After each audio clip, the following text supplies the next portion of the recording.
Party is set. Eric Dickerson, resident of nearby Malibu, California, returns wearing number 29 in the jersey of the Indianapolis Colts. Well, he was out here early today at Anaheim Stadium to meet his fans and his former teammates. There's Eric about an hour ago before the teams really put on the serious pads. Doug Smith, hey, how's your wallet doing there, Doug? I'm a little richer being in Indianapolis. And there's the yardage leader in receiving, Henry Ellard. And, of course, Dickerson was the rushing leader, enjoying their pregame jokes. And Mel Owens won't be smiling later on. He'll have the assignment of tackling Eric Dickerson. And the fans remember that Dickerson left. And when he was introduced just moments ago, starting lineups, they heavily booed Eric Dickerson. Well, when we were talking to the Rams earlier this week, they recounted stories of Dickerson saying, if I ever, when he was with the Rams, ran against that defense, your defense, I'd get 200 yards. And they kid, well, you'd be lucky to get 60. Well, Bill Walsh, yesterday we talked with Eric Dickerson, and he said he has a mark for a good game today. Well, 100 won't do it, Dick. 100 yards to him is routine. He wants 150, and, of course, a Colts victory. The 60-yard limit for the Rams is a little unrealistic, I think. All right, you had to play your 49ers against the Rams twice each year. You had to stop Eric Dickerson. What did you do? Well, we prayed a little bit, but really we tried to fill every gap with a lineman as big as we could get them, expect the linebackers to make stops. Then the safeties. In our case, Ronnie Lott and Carlton Williamson would come up and finish off the tackles. And, of course, Newsom and Stewart are going to have to do that today for the Rams. So the safeties of the Rams should get a lot of tackling calls today if things are going well. How about just technique in terms of tackling Dickerson? Well, I think you have to grab something and hold on to him and then expect help to arrive. Well, how about you personally? If you had to play against him, how would you tackle him? I'd throw money all over the field. When he bent down to pick it up, I'd jump on his back. Well, the hidden figure in the big trade of draft choices was Greg Bell. Buffalo just kind of threw him into the deal, and he gains 1,000 yards last year, and he got over 100 last week. That's right. He's a very effective play, a gliding runner, not spectacular, but he has one advantage over Dickerson today because the Colt defense is not as strong against the run as the Ram defense. So you watch for Bell in the second half. The Rams ahead. Conceivably, he'll have more yards than Dickerson today. Both teams ready for the opening kickoff. As you'll see in the baseball layout, the California Angels make this their baseball home, still in the thick of the American League Western pennant. So when players get down to our right on that infield surface, that could be a factor. Clarence Verdun, the speediest of the Colts, and Albert Bentley are deep to return for Indianapolis. They'll get the ball first, and fans will see Dickerson shortly as Mike Lansford, the barefooted Ram kicker, tees it up. Rams victorious in Atlanta in their opening game last Sunday.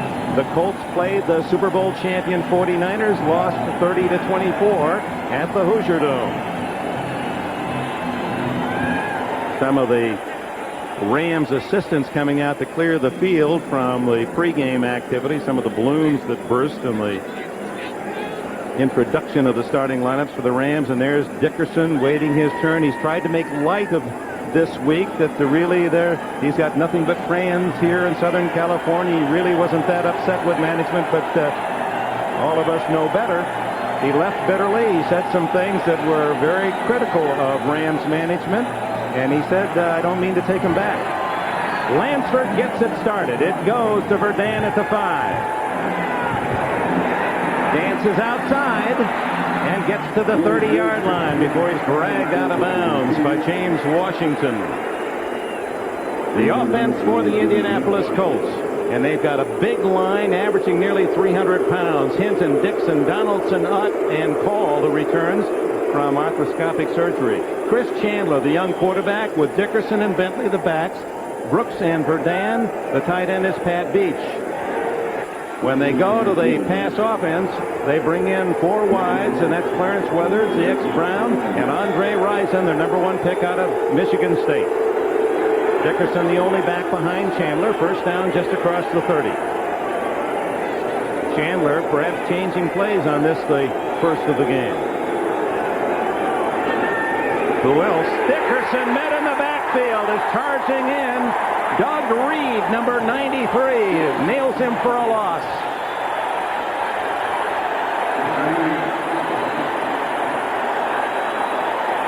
Defensively, the Rams with Reed, Wright, and Miller when they're in a 3-down set.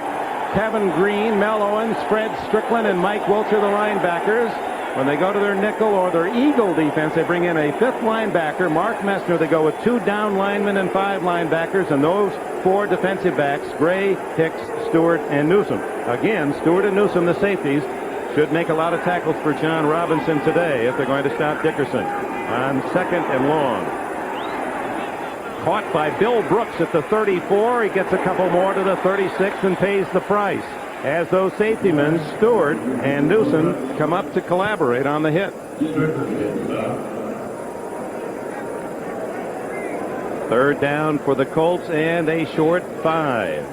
So the Colts have started out with 3 wide receivers trying to spread out the Ram defense. They spoke of it before the game. They're putting it into play. There are all the men in the Christmas tree of presents for John Robinson acquired in the Dickerson deal. All the draft picks plus Greg Bell, and we'll see him shortly as the starting runner for Los Angeles.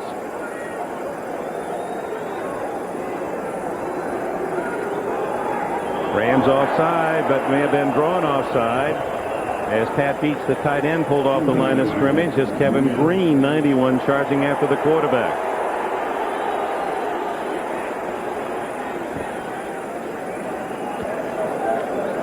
Eric Dickerson, well, they sort that out. Going back to that. Ball start. Number 87 on the offense. Still 3rd down. So the offense guilty of the initial move to pull the Rams offside. It'll bring up 3rd down and 10. Going back to all the, now that the trade is complete, the panel that you just saw, all the Ram draft picks, number 1s and number 2s, and we won't know for a year or 2, maybe longer, how successful it's been for Los Angeles. Obviously, the Bills are happy. They got Cornelius Bennett. The Colts are delighted. They have Dickerson. The Rams may or may not be the happiest of all.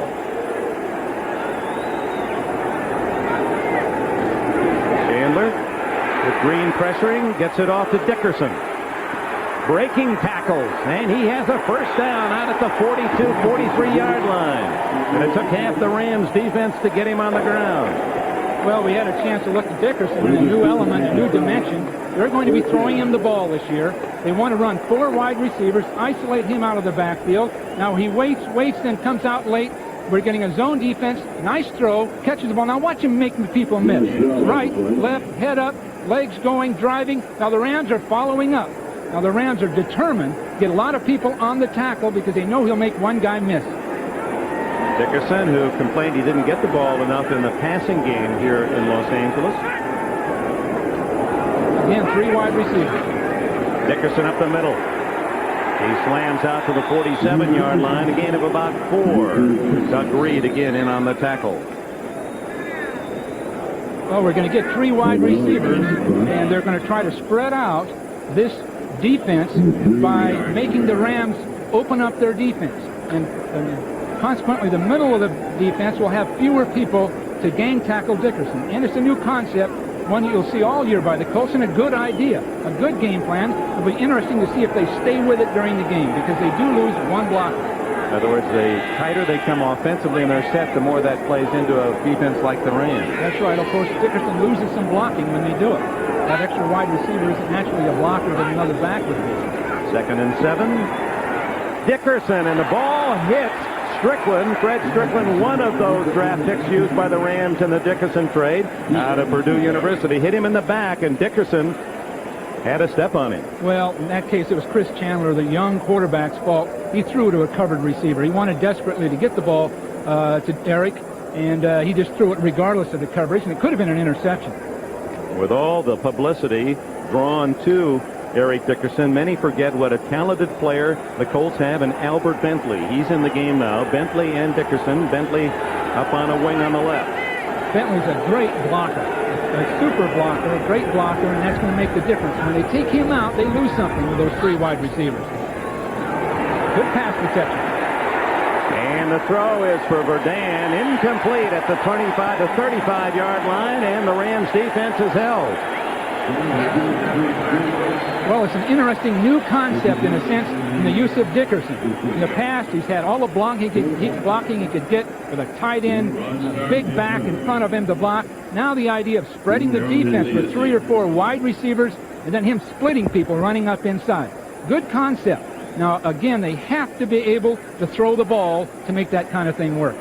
Ron Stark, who has been the top punter in the NFL 3 of the last 6 years, and Darrell Henley, he too, a selection by the Rams in the Dickerson trade, stands back at the 13. Beautiful spiral kick. Henley will let it go.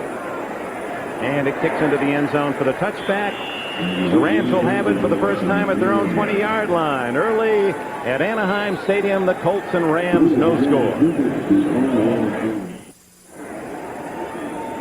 A lot of Pro Bowlers in that offensive line for the Rams. Pankey, Newberry, Doug Smith. Then the Pro Bowl 5 straight years, Slayton and Slater, the veteran tackle. And they'll be blocking for Greg Bell, number 42. There's the offensive line for the Rams in front of Bell. Jim Everett, the quarterback. Buford McGee, the blocking back for Bell. Ellard and Anderson, the wide receivers. Devone Johnson is the tight end. When they go to their passing package, Pete Holohan comes in as the H-back. Caught 59 balls last year. Everett, the young quarterback from Purdue, on first down from the 20. The quickie to Holohan, and a first down at, nope, just shy of the first down at the 29. Cliff Odom made the tackle for the Colts. And here are the men on defense in the blue and white from Indianapolis.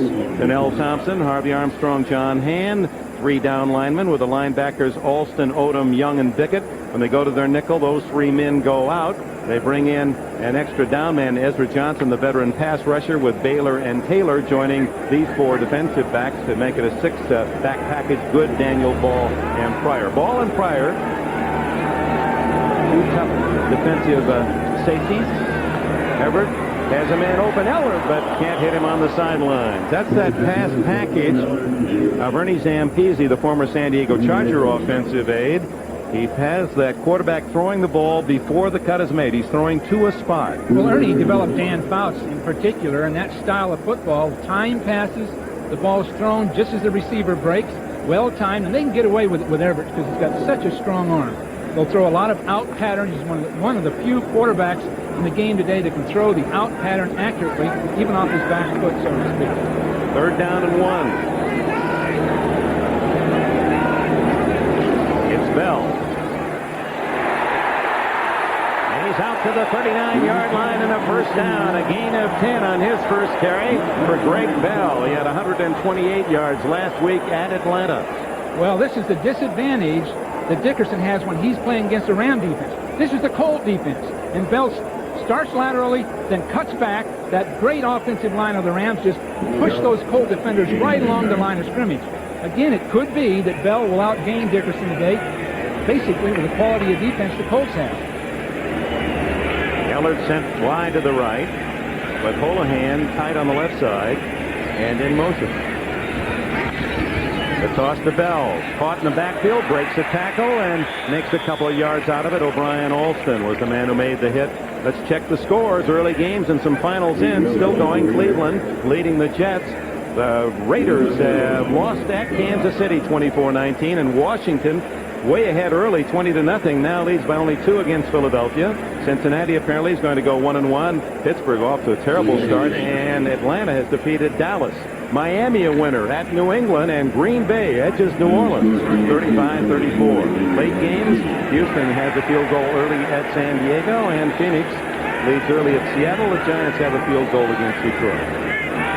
No score, 2nd down and 8. It's Bell again. Couldn't get outside as O'Brien Alston, the 2nd-year linebacker from the University of Maryland, there to wrap him up. Well, Bell that time should have broke underneath everything. I'm sure when he comes off the field, it changed the possession. The coaches are going to tell him that time, cutting back again, he'd have gotten 5 or 6 yards. So he's getting a feel for this game. The Colts are excellent on the edges. That means that Bickett and Alston outside, 2 big active linebackers. But inside, last week against the 49ers, they were shoved all over the place. This week it could happen again. This Ram line, with its experience and its size, probably going to have a good day today. 3rd down and 8 as the Rams go to the extra wide receiver. Blitz. Everett throws it complete. Out of bounds, Flipper Anderson with a first down at the Colt 46. Boy, that was a good throw, and he was throwing off his back foot, falling away from the pressure. Well, he knew just what was going to happen with his receiver. We were going to get a hooking pattern, but we had blitzes up inside, and Everett just held that ball, counted on his receiver, pushing up the field. The ball's in the air. Now we stop, come back for it. Of course, you've got a great guy catching the ball, a great young prospect in Anderson. They really think Anderson can go places because of his great agility. He can make those kind of catches. Changing direction, leaping for a ball, plus that he's got excellent speed. On first down, Everett goes for Ellard, and he has a first down at the 21. No one touched him. He still can run, and he's all the way to the 18-yard line. Again, Everett threw that ball before Ellard turned his head. Now that's beautiful timing. If the Rams can continue this all year, they're going to have a great season. Look at the bottom of your screen. Watch Ellard. Straight up the field. Of course, one of the great receivers in the game. Now, they're trying to hit him at the line. I think they lost the safety rotation. There should be a safety back there somewhere. Excellent catch. Well-timed ball. Everett's made gigantic steps in becoming one of the premier quarterbacks. Chris Good just vaulted right over Ellard when he was down, so Ellard wisely got up and picked up a few more yards. A 28-yard play. Bell. And he's rung up after a 1-yard gain by Dwayne Bickett, the #1 pick of the Colts 4 years ago from Southern California. Bickett's parents are here from Australia, where his dad is involved in the cotton industry down under. They come once a year back to visit the States and to see their son play. They're in the audience today. It's a big commute, Australia, to an American football game. Bickett, a very bright guy, was an academic All-America at USC. A- student in accounting. Had just a fair game last week against the 49ers. In fact, the 49ers really took him apart. He's determined this week to make something happen. Everett, plenty of time. Incomplete to Ellard, and he was well flanked at that time. Chris Good on the coverage. Bickett was recruited out of Glendale, California, as a tight end by John Robinson, the Rams coach, when Robinson was the head man at Southern California. And after about 1 year, he decided he wouldn't be a tight end, Bickett. Well, John decided Bickett was playing third or fourth team tight end as a sophomore. Not much chance to play. John looked at him, watched his intensity, decided to put him at linebacker. Bickett didn't argue. John said, "You'll be an All-American and finally play pro football." And John's concept was right. Another blitz. Tripping and falling is the quarterback on third down and 9. Everett going back. Let's see what happened. Hit one of his lineman's legs. Comes out of there. It looks like he caught a lineman's leg. Now, they've really worked on Everett's feet because he's a big, angular man. He worked with Fouts, the same kind of athlete. To quicken those feet, get them up underneath you and get balanced to throw a ball quickly. And they have helped with that. That time, I think he tripped over one of his own blockers. 40-yard field goal attempt by Mike Lansford out of Holohan's hold, and he hits it right down State College Boulevard. 40 yards for Lansford, and the Rams take the early lead, 3-0 here in Anaheim.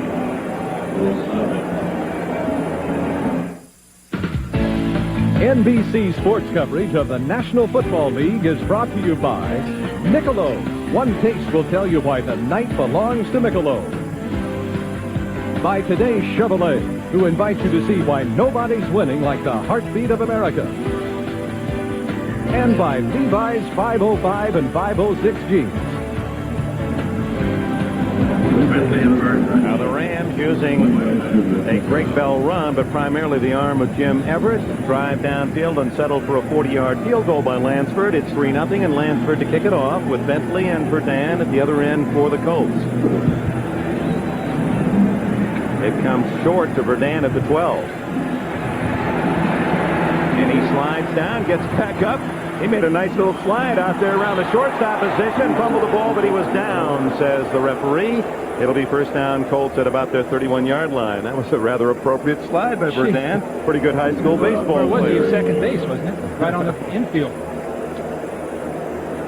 He'll be talking about that. His nickname is CNN. Nice little hook slide up on his feet. Everybody was fooled. He's really determined. I'm afraid he's going to get hit a little bit with that size and that traffic. but he is determined. He's an excellent competitor. CNN, because Verdun talks 24 hours a day, they say. Chris Chandler at quarterback did not have a good week against the 49ers. He talked about that yesterday. Throws on first down, and a fine catch made. Clarence Weathers, a Plan B free agent from the Cleveland Browns, leaping high for a 19-yard gain. Jerry Gray and Anthony Newman on the coverage for the Rams. That was a tight throw against the zone defense. Weathers is going to the corner. Good pass protection. Look how close this is. Oh, right up over the top. Now, Chris throws the ball well, but I'm not sure he'll be able to get away with that one again. Great catch. Nice pass. He's got a fine future. He was shocked when he was sent in a year ago and became the starting quarterback from really out of the blue, but he's developing. Here's that 4 wide receiver set, 3 to the left. Chandler on first down.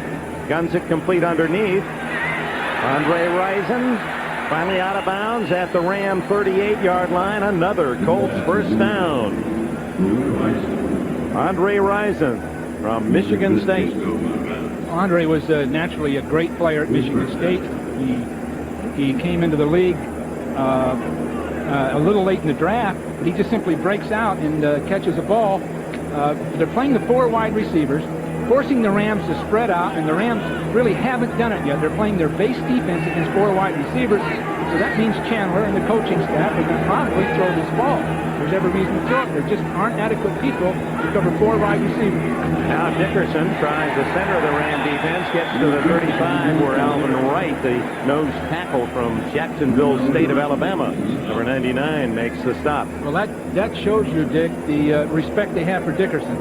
Cleveland and the Jets, that game with the Browns apparently on to their second victory in the 4th quarter. Final Cincinnati a winner, so is Atlanta. Miami at New England victorious, as is Green Bay. Late games, the Bears have scored against Minnesota, Houston 3-0 at San Diego, and I can't read quite that fast. I hope you can. Lots to get in. Well, the Rams are staying. Last play, we're in a base defense against 4 wide receivers. That means we're just in there to stop Dickerson. Rams put pressure on. Dickerson has a big hole. And a first down at the 21-yard line. Well, again, Dickerson wants one-on-one. The Rams blitzed him that time. Consequently, no people to pursue. Dickerson will break up the field, but the Rams are going to be blitzing up the field. No one to make the stop once he breaks that line of scrimmage. You can see the big hole breaking right through here up the field. That hole existed because the Rams were willing to blitz on that down. They know it's a real gamble, especially with a guy like Dickerson. 13 yards for Dickerson. The Colts stay with their 4 wide receivers, 3 to the right this time. Chandler has a man open, complete to Rison, and Andre Previn Rison is out of bounds at the 18-yard line. Michael Stewart made the tackle, and a flag is down. Thus far, excellent game plan by the Indianapolis Colts. Excellent, mixing the pass and the run. Dickerson's stopped occasionally, but he finally gets his break. But these receivers are impressive. All 4 of them. They're quick. Face mask on the defense, 5 yards, still first down. Brad Cashin, today's referee. Michael Stewart, 23, riding him down and using the face mask. That takes, with the penalty, the ball inside the 15 to the 13-yard line. Dickerson can sense that goal line at this point. Trailing 3-0, the Colts look at first down and about 2.5. Again, 4 wide receivers, base defense, not enough defenders to stop the pass. They're all in there to stop Dickerson. Look how well spread that defense is. Dickerson looking for a hole. Doesn't get much to the 10-yard line, but that'll be enough for a first down. Alvin Wright and others make the tackle. John Robinson, the winningest Ram coach in history, and this is only his 6th season in Los Angeles. That's a rather startling fact with all the outstanding men who have coached the Rams through the years. He's 2 better than Chuck Knox and 10 more than George Allen won while he was the head man here. Again, 4 wide receivers. Trap.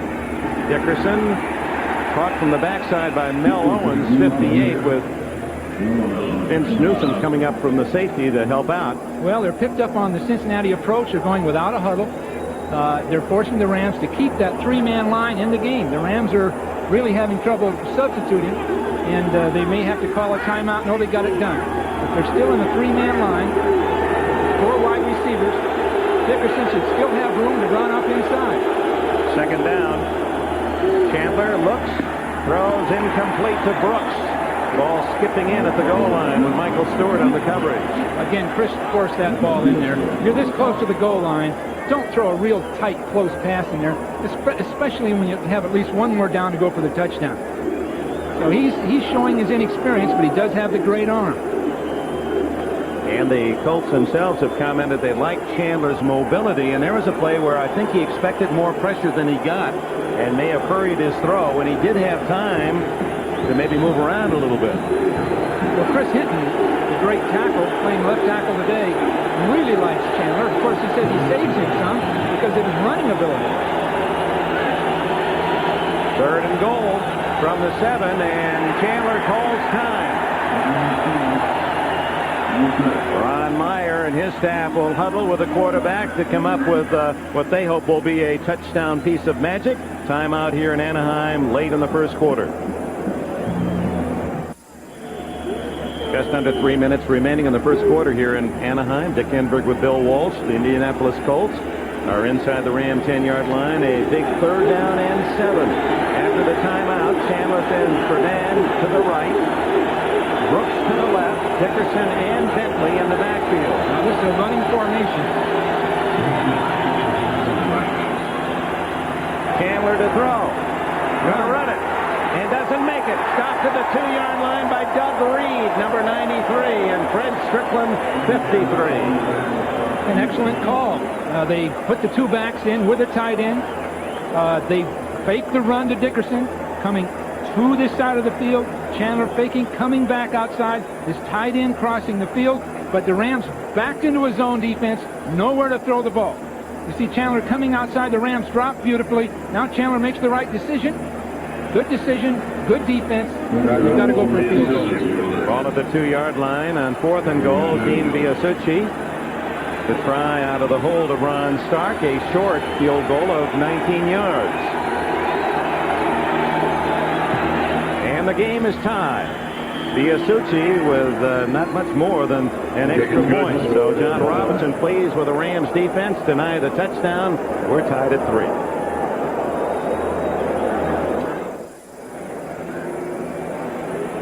Eric Dickerson, as you saw earlier on NFL Live, his dream today is to run 180 yards or more down the sidelines, down the Rams sidelines, if you will, to win the game.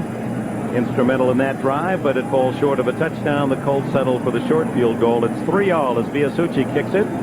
Delvino and the speedster Ron Brown, and it's Ron Brown, the former Olympian. Gets out to the 21, maybe the 22-yard line. Let's check the scoreboard on our 10-minute ticker. Finals in the early games, and the Browns have beaten the Jets. Boy, Philadelphia, what a comeback from 20-0. The Redskins have lost 2 tough ones at home. Chicago early with a lead. San Diego leads Houston early down south. Tampa Bay 3-0 against San Francisco early in the second. The Giants 3-0 against Detroit, and Phoenix an early field goal lead at Seattle. A lot of scoring, Dick. A lot of scoring. What happened to defense around the league? Billy Beane scores in the 30s and 40s. Here it's 3-all. Final minutes of the first period, and the long pass complete to Anderson all the way to the 40-yard line. Chris Good made the tackle, and Everett unloads the bomb, and Flipper Anderson from UCLA is there. Look at Anderson straight up the field. Again, Everett throwing that ball beautifully. Look at this throw. It's up the air before Anderson even looks. Right on the money. Anderson is a super young athlete. And what a different dimension to this Ram team, Dick, compared to Ram teams of the past. The pass has been run, occasional pass, changing quarterbacks every other year. Now with Everett timing it, Van Peese coaching him, his fine receivers, just a different kind of team. This kind of team can win a championship. Everett, who led the NFL in touchdown passes last year, got 38 on that throw and whips this one out to Greg Bell. Bell with a good move. almost fumbled the ball, but hangs on at the 33 of Indianapolis, a gain of about 7. Fred Young, who specializes in forcing fumbles, the linebacker, along with Alston, make the stop. Now, this is strictly an outlet pass. Look at the poise that Everett's developed. He looks over, he knows Bell's going to be there. Nice, clean pass. When I say clean pass, those are among the toughest passes to throw because they have to be spontaneous and they have to be right out in front of the numbers to catch. Roy Bell was fortunate to hang on to the ball after being stripped from it. Gain of 8 yards.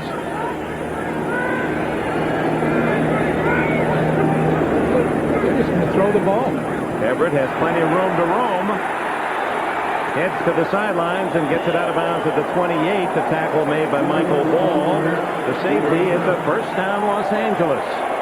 Everett has made the breakthrough. He's made the breakthrough. He's now in that premier category. Before the game, John Robinson was talking about Everett being on level 2 as a quarterback, whereas the Montanas, people of that level, the Elways are the level 1. But as I see this, I see he's coming along so far, so quickly, that he could be right in that same category with an Elway.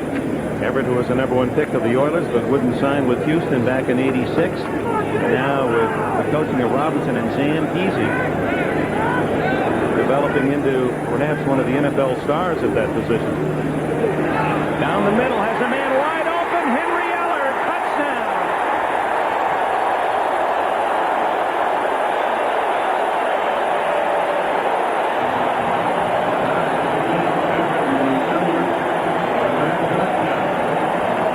Well, you got the full blitz up inside, everybody coming, Eller to the post, Everett holding the ball, then just lofting it up over the defender. Touchdown. Henry Eller, who caught 10 touchdown passes last year, hooks up with Everett on this one, and that one looked easy the entire drive for the Rams. Well, Everett handled the blitz. Lansford to try the point after. Holohan, the tight end, holds. And the Rams lead 10-3. Well, the Colts are going to have to be careful with their blitz. Everett is taking it apart. Now, you'll just see simply a post pattern. No big deal, but the blitz is coming up inside. Everett shows his poise in holding the ball. Now, here they come up inside. They're well pass protected. Now he just lofts it up over the top. Now, that was against Chris Good, I think, number 37. And to be honest with you, the Rams were practicing this kind of play against Chris. Chris came in last week and played fairly well. Baylor had his problems.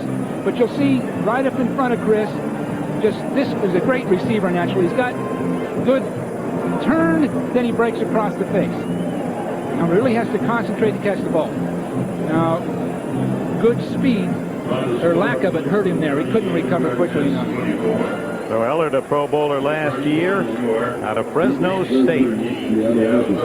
And he, like Everett, not getting their due in terms of publicity last year. Everett, with 31 touchdown passes, led the NFL, and Henry Eller gained more yards receiving than any pass catcher, including Jerry Rice and the other stars. He had over 1,400 yards receiving. Well, a lot of it came later in the year, and people weren't paying much attention to it. Now the Rams take the lead 10-3 with just 10 seconds left in this first quarter. And Lansford to kick it off. Bentley and Verdun are deep for the Colts.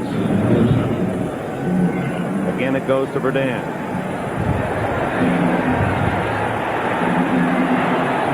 Trying to get outside with all that speed, but he's corralled shy of the 20-yard line. And with it, the end of the first period here in sunny Anaheim, California, where the Los Angeles Rams, on an impressive touchdown drive, capped by Everett to Ellard, have the lead 10-3.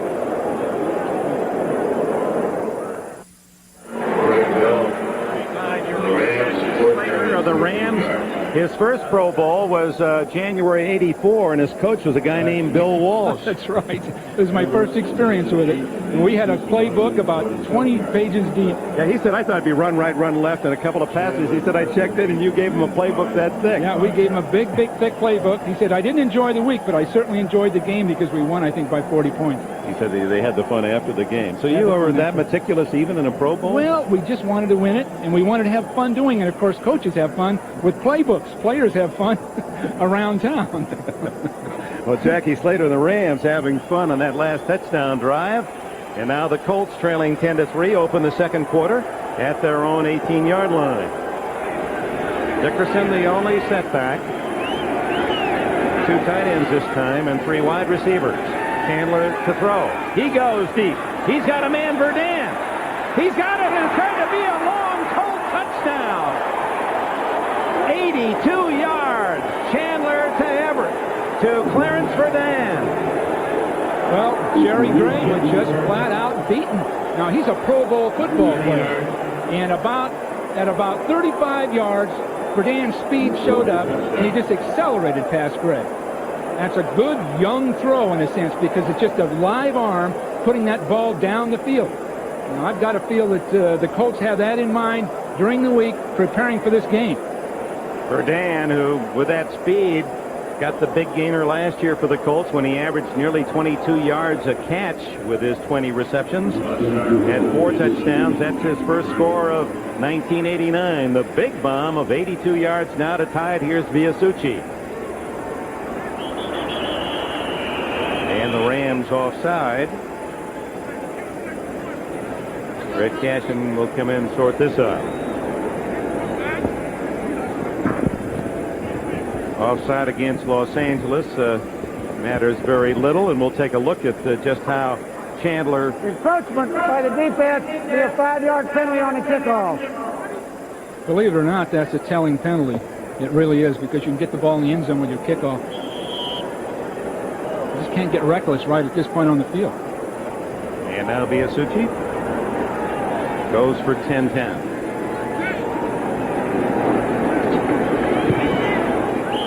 One of the Rams were in there with a hand up, but able to lob it up over. It's 10-10. There's Verdun, the touchdown maker, and here's how it happened. Be an interesting concept here from the standpoint. Good pass protection. He just threw the ball. You see all that clearance for Verdun. He's just totally outrunning Gray. Totally outrunning. I guess Gray must have just either misunderstood or didn't interpret Verdun's speed very well. Now you see him coming off the line, and Gray's in good position all the way up the field. Excellent position, good back pedal. Now as he turns, he doesn't have the acceleration Verdun has. If you get that ball thrown in that accurately down the field, and we lost our free safety. Somewhere in there, we lost our free safety, Stewart, who couldn't get over there quickly enough. And maybe that's what the Colts are doing with their 4 wide receiver scheme, or 3 wide receivers, and the concentration on Dickerson that isolates some of these speedy receivers on a single defensive back. And Gray, a Pro Bowler the last 3 years, just beaten by a perfect throw. Perfect throw, super speed, great speed, free safety not getting there, in a defense that didn't allow any double coverage, primarily because Dickerson's in that backfield, and they have to have people in there to make the stop. So John Robinson sees that 10-3 lead evaporate on one big play. It's tied at 10. That play taking exactly 10 seconds of this second period. Viasucci to kick it off. Brown and Del Pino deep. Brown on the near side for Los Angeles. Well, both clubs are gifted with quick receivers, fast receivers. Sort of a new era in the NFL. They're not looking for size in receivers necessarily. It's that explosion, quickness, and of course speed.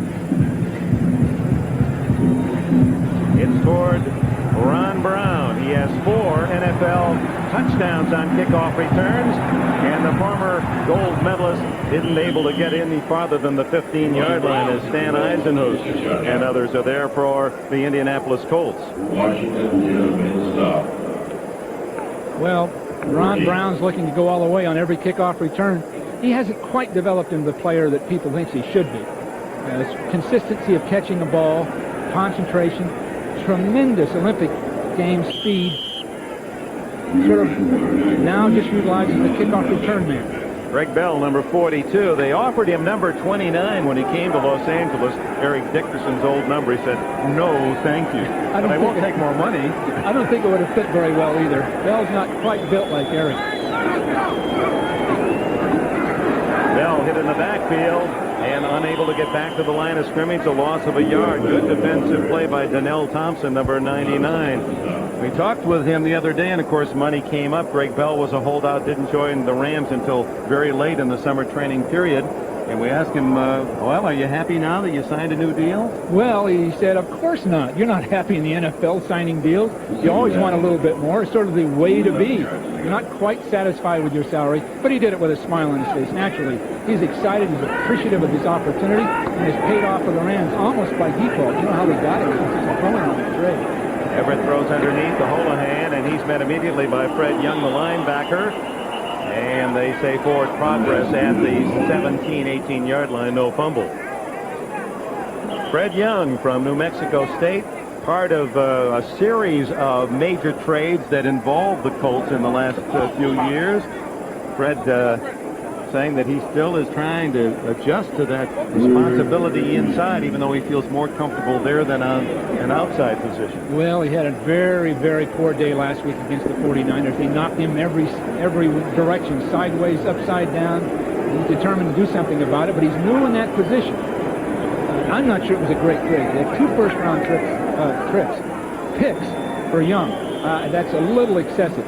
And they're trying to get that mileage out of him now. He's determined to play well, but not a great trade.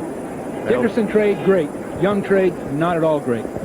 Rams asked for a timeout with 13-12 remaining in the first half, and the Colts and Rams even at 10. Return, 3rd down and 8. Young not in the game now. Fred with a couple of D's, one for defense and one for deal. He got a lot of money in Indianapolis. He said, actually, Seattle, someone gave him 2 D's in Fred. It's a stage thing. It has nothing to do with my real name, but what the heck. Everett goes long. And just off Aaron Cox at the 50-yard line as Eugene Daniel was there to cover for the Colts. I swear that Fred Young looks like Chubby Checker, that rock and roll star. I swear he does. Maybe I'm dating myself. Look at this replay. Again, the Rams are just going to take their shots down the field. They've got the speed now. Are they getting man-to-man coverage?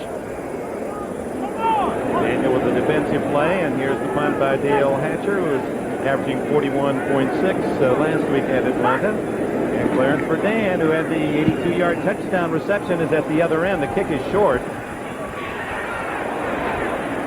And down on the Rams half of the 50-yard line at the 49. Well, next week here on NBC, we have an NFL doubleheader for you beginning at 12:30 with NFL Live. Some of you will see Buffalo and Houston, early game, or Seattle and New England.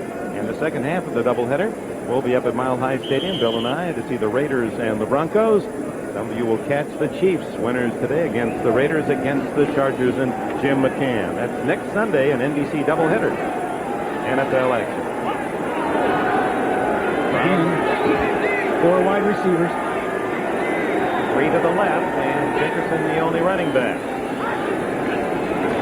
He's in the pass pattern. The throw to the other side, however, and it goes to Clarence Weathers for about 4 yards to the Ram 46-yard line. Chris Chandler, the quarterback, the youngest man on this Colts team at 23, a starter last year at 22, but Ron Meyer feels that his team can be led by youth, and he sees something special in this young man. Well, he's got Eric Dickerson to run, a big, powerful offensive line to run, good pass protection. Chandler's got that arm, that quick arm, and he's got that an enthusiasm he brings to the team, just almost naive enthusiasm. Well, and there's a real stability about him. Maybe that comes from the fact he was the 9th out of 10 children of Everett Washington Chandler's. Nice easy throw and a first down at the Ram 30-yard line as he guns a bullet to Bill Brooks. Again, Rams in a 3-man line.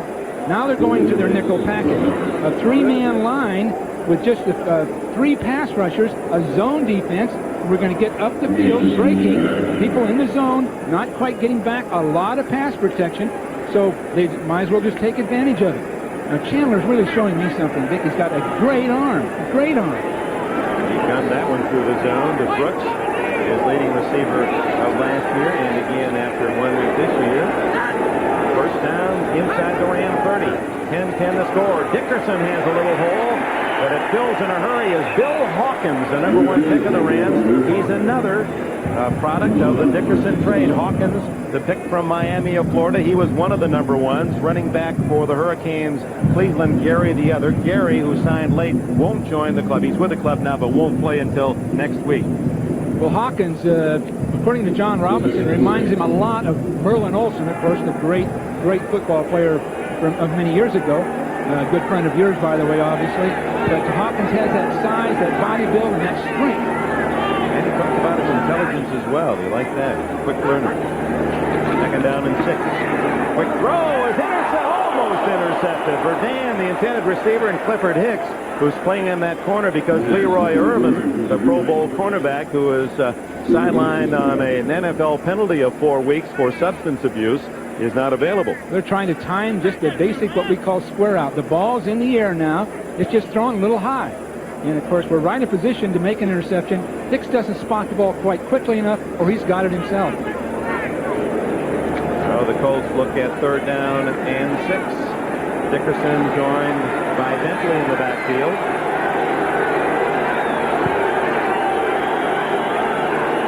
So Strickland, the linebacker, back off of that nose position into now what is a 3-down set defensively. Chandler underneath to Dickerson, and he's corralled at the 17-yard line, but that'll be a first down for the Colts.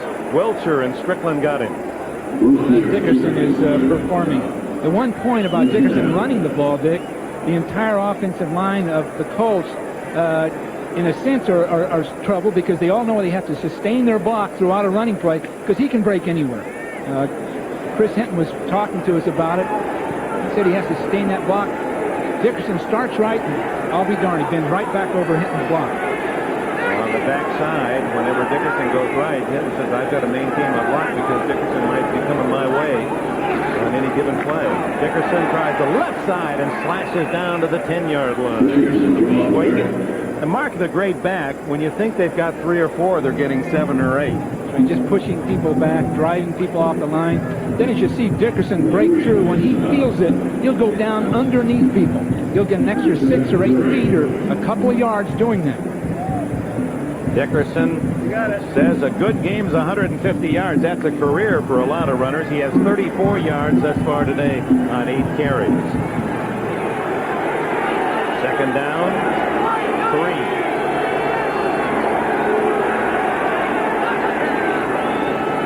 Almost the same play. He waits for the hole to open, and he's close to a first down at the Rams 7-yard line. Mel Owens, number 58, in on the tackle, along with Vince Newsom.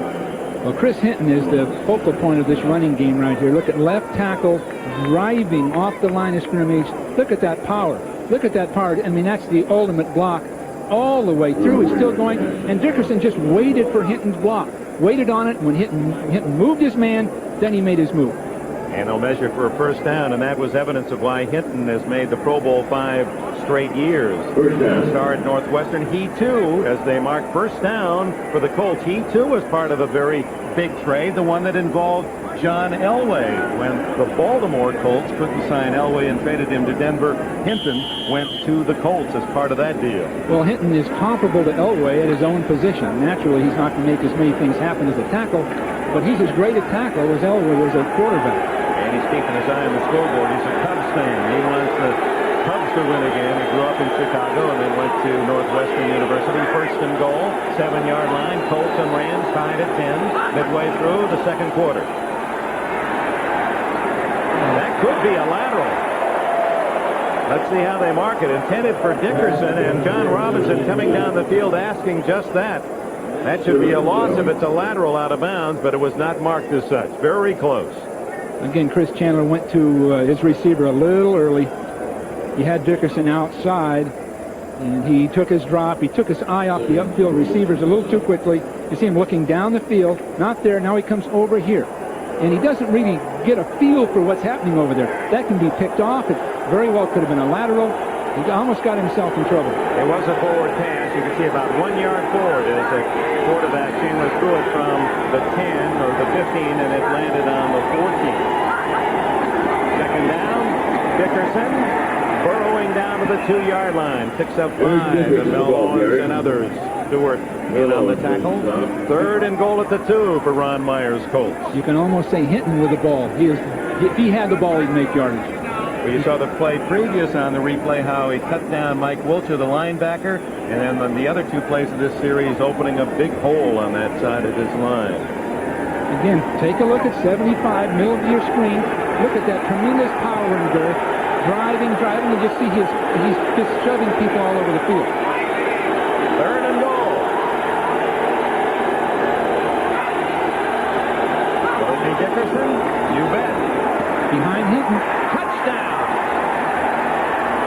Eric Dickerson with the end zone for a touchdown. Well, that's the combination. Dickerson should have given it to Hinton to spike because he rode the blocks of Hinton in that sequence to the score, and Indianapolis leads 16-10. Now he's against Peel, and he's got control, and now he just drives him off the line of scrimmage. Now again, you've got a great back right at the goal line. Myers is pleased. No question about that. Dickerson against the 49ers last week did not score a touchdown rushing, had his 106 yards. His first touchdown of 1989, and Biasucci adds the extra point. And with just under 8 minutes remaining in the first half here in Anaheim, the Indianapolis Colts have taken the lead 17-10. NBC Sports coverage of the National Football League is brought to you by Ford and your Ford dealer. Have you driven a Ford lately? By First Brands Corporation, makers of Prestone Advanced Formula Antifreeze. And by Anheuser-Busch. We brew our fine quality beers to be enjoyed responsibly. Remember, know when to say when. The Colts with back-to-back touchdowns, 82-yard pass from Chandler to Verdun, and then an impressive drive with Hinton and Dickerson combining in the ground attack. Dickerson with a score and a 17-10 lead.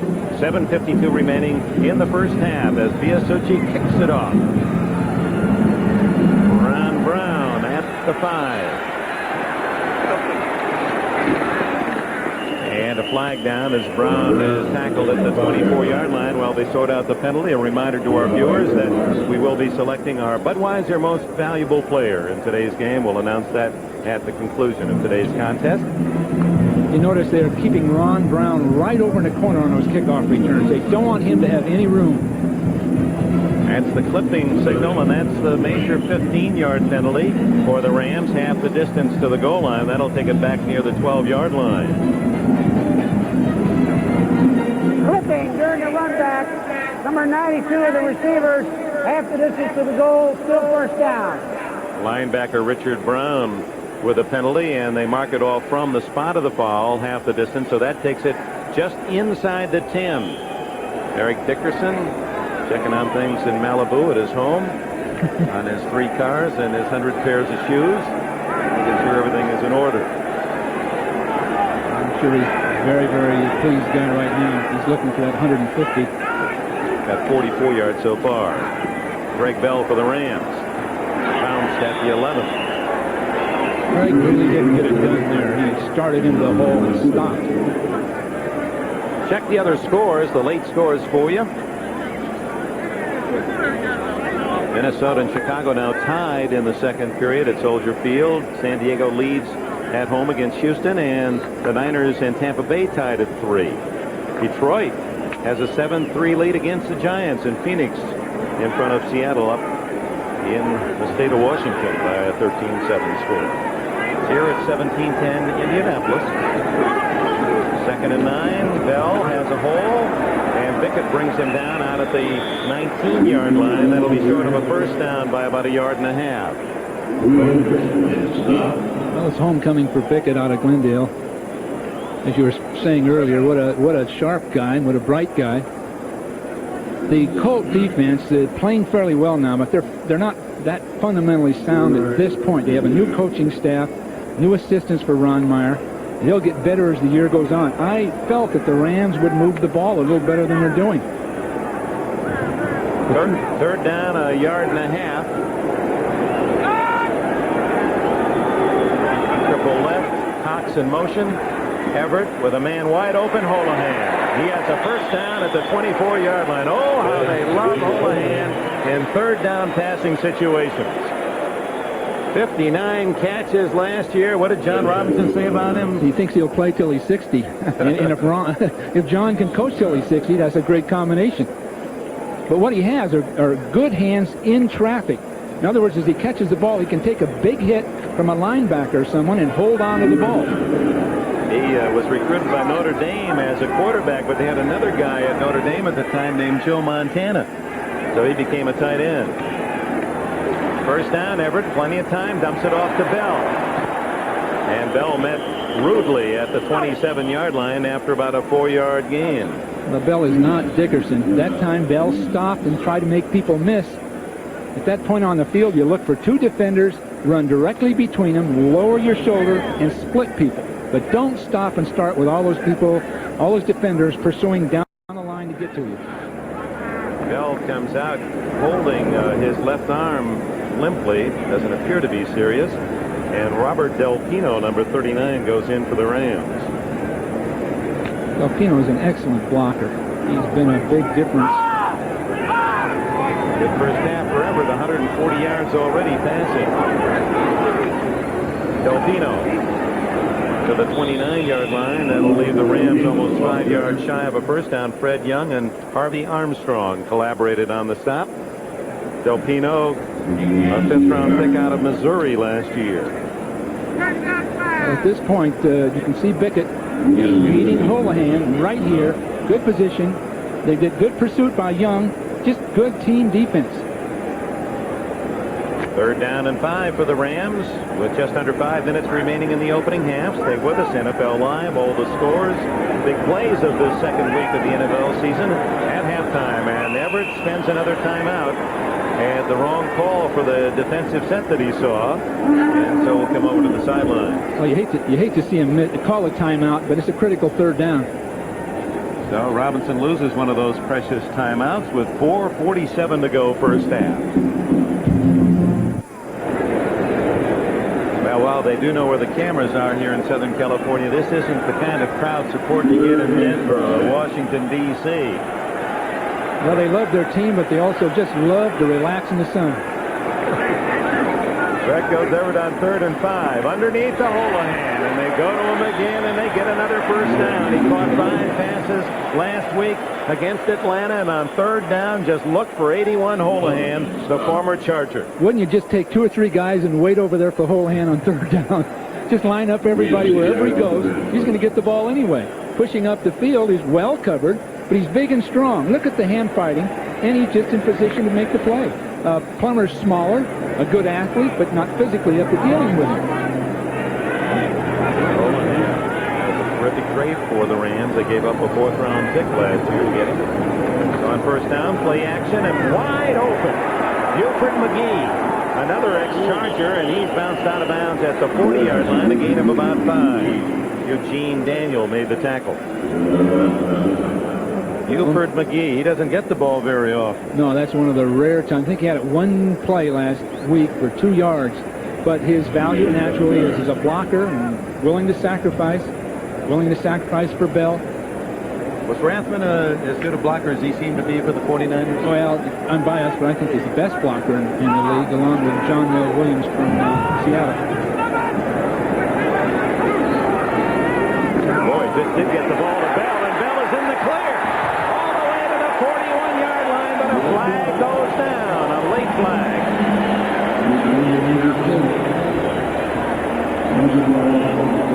Maybe there was a hold involved in it, but it sure was a beautifully executed play. So an 18-yard run by Greg Bell is going to be called back. Usually when that flag comes in that late, it's against the tight end. Number 86 on the offense, still second down. And it was Damone Johnson, the tight end. Well, that was the first reasonably well-executed run for the Rams. You know, John Robinson spoke with us, concerned about the team becoming too much of a passing team, not tough enough physically when it comes to playing defense or short yardage and goal line style of football. Too much passing, that really worried him. And for today, they're passing well, but to be honest with you, not running well.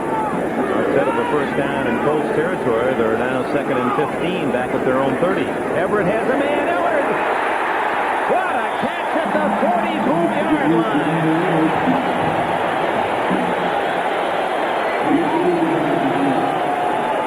Well, that was as if you were drawing it on that telestrator. Just a bullet right to Ellard, and he caught the ball in traffic. Well, we watched before the game throwing this pass. This is the Dan Fouts seam post. Dan was famous for it. Zampese has taught it with Everett and his strong arm. And, of course, Ellard can catch the ball in traffic. He's one of the great receivers in the game. Look at those yards already. 84 yards for the man who ate up more yards catching the ball than any receiver in the NFL last year. Bell dancing and finally finds a hole. Gains about 3, maybe 4 to the 41. Cliff Odom among the tacklers for Indianapolis. Well, you've got Slayton and Slater playing right guard and right tackle. Big, powerful, experienced football players. Blocking well, pushing people along the line of scrimmage, but Bell is getting to that line and stopping in the hole. He's looking for something better when, in fact, he ought to just be lowering his shoulders, splitting people, getting yards. 2nd down and 7 as we approach the 2-minute timeout. Rams trying to tie it up. Everett dumps it out to Bell. Good catch. And gets to the 38-yard line, short of the first down by at least 3. Chris Good was there first. And there's the signal by the official, the 2-minute timeout here in Anaheim, California. A good game going. The Colts of Indianapolis lead by 7, and the Rams threaten to tie. To stay with us at halftime, Bob Costas and Eric Dickerson's idol, Orenthal James Simpson, will be with you. All the scores and highlights. And the Cinderella man from Cincinnati, Boomer Esiason, and the 3 Bears. Well, he's gone showbiz on us all the way from Cincinnati. Not much showbiz in Cincinnati, by the way. Well, you were there. I was there 8 years. Now comparing the 2 running backs, and of course Bell had an 18-yarder taken back by the penalty, or he'd be within 3 yards of Dickerson here in the first half. 2 minutes to go, 17-10, Indianapolis, as we approach halftime. This is 3rd down and a long 2 for Everett. And Alston O'Brien gets him out of bounds shy of the first down. Everett could not find an open man. Tried to run for the first down, comes up short. It's 4th down and 2. Couldn't quite get it done. Good decision, but he was in against Alston, a great athlete, big active man, and Everett couldn't deal with it that well. The Rams apparently are not going to punt. They lost a yard on that play, so it's 4th down and a short 4, and a sack is recorded for Alston. This is a gamble. Absolute gamble. Look for Holahan again. He's the man in motion. Flag down. Ellard, first down at the 28.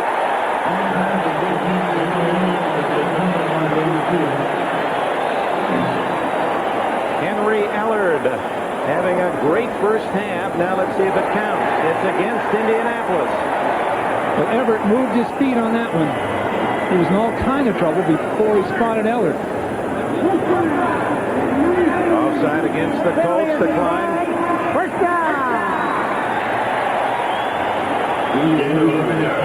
Well, we have Ellard coming across the field, but the key to this was Everett making people miss. Take a look. Here, he spots him and throws the ball. What a breakup. Now on first down, the pass to Greg Bell, incomplete, and a flag down in the Colts secondary. You know, that pass by Everett must have reminded Colts fans of a great pass by Montana that beat Indianapolis last week when in a similar... Offside. With 97 on the defense, still first down. You were saying, Dick? In a similar circumstance that Joe Montana threw around a big pass rush, was able to find a way to get a ball to Jerry Rice when the 2 Colts, Harvey Armstrong, picked off Chris Good. That was an amazing play. The Colts were decimated last week, and they really made up their mind to improve. They learned a lot, according to Ron Meyer, about themselves off that game last week. Everett going for 6 and a flag down. Anderson fell at the 5. It's interference against Indianapolis. Chris Good was on the coverage. I just caught the end of that one.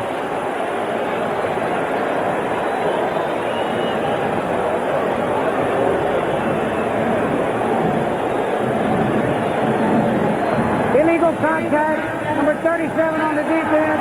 First down. A bad call. Now, this is an erroneous call in this case. Just taking a look at it, we're going to get contact right down the field here, but it looks just like a normal play. No problem whatsoever. Good coverage. Odom's looking the other way, and basically he was just doing his job. There wasn't any foul at all that I can see. They still haven't worked that part of football out as far as interpreting what pass interference is. 5-yard penalty in the first down of the 17, and Everett now goes for 6. Has the man. Touchdown! Everett again!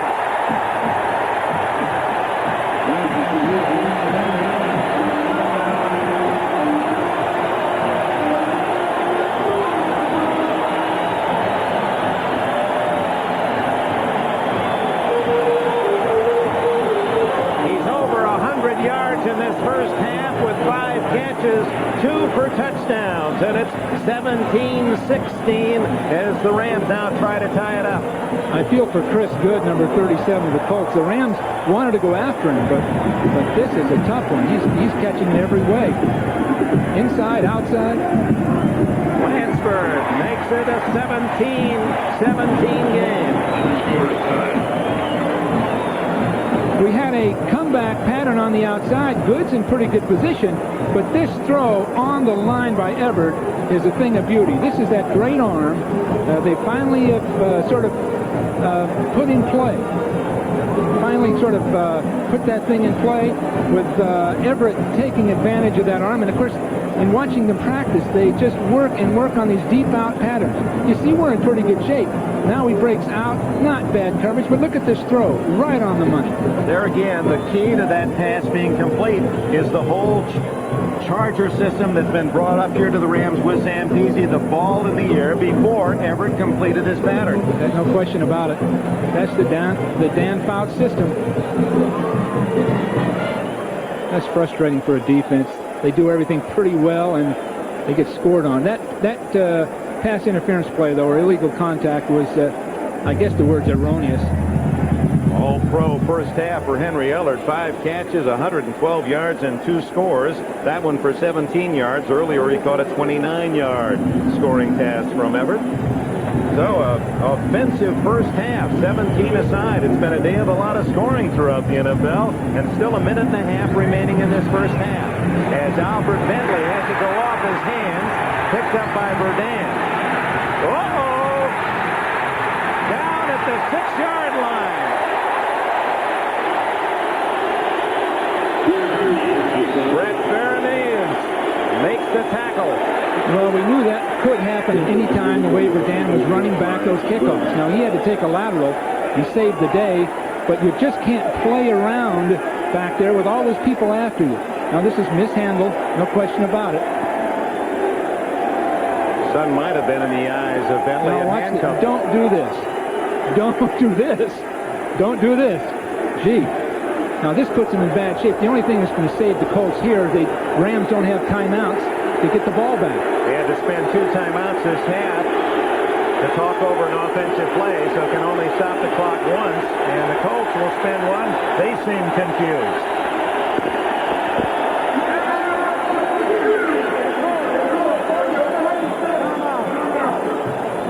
While we have a break here, let's bring you up to date on the other late scores here at 17-17.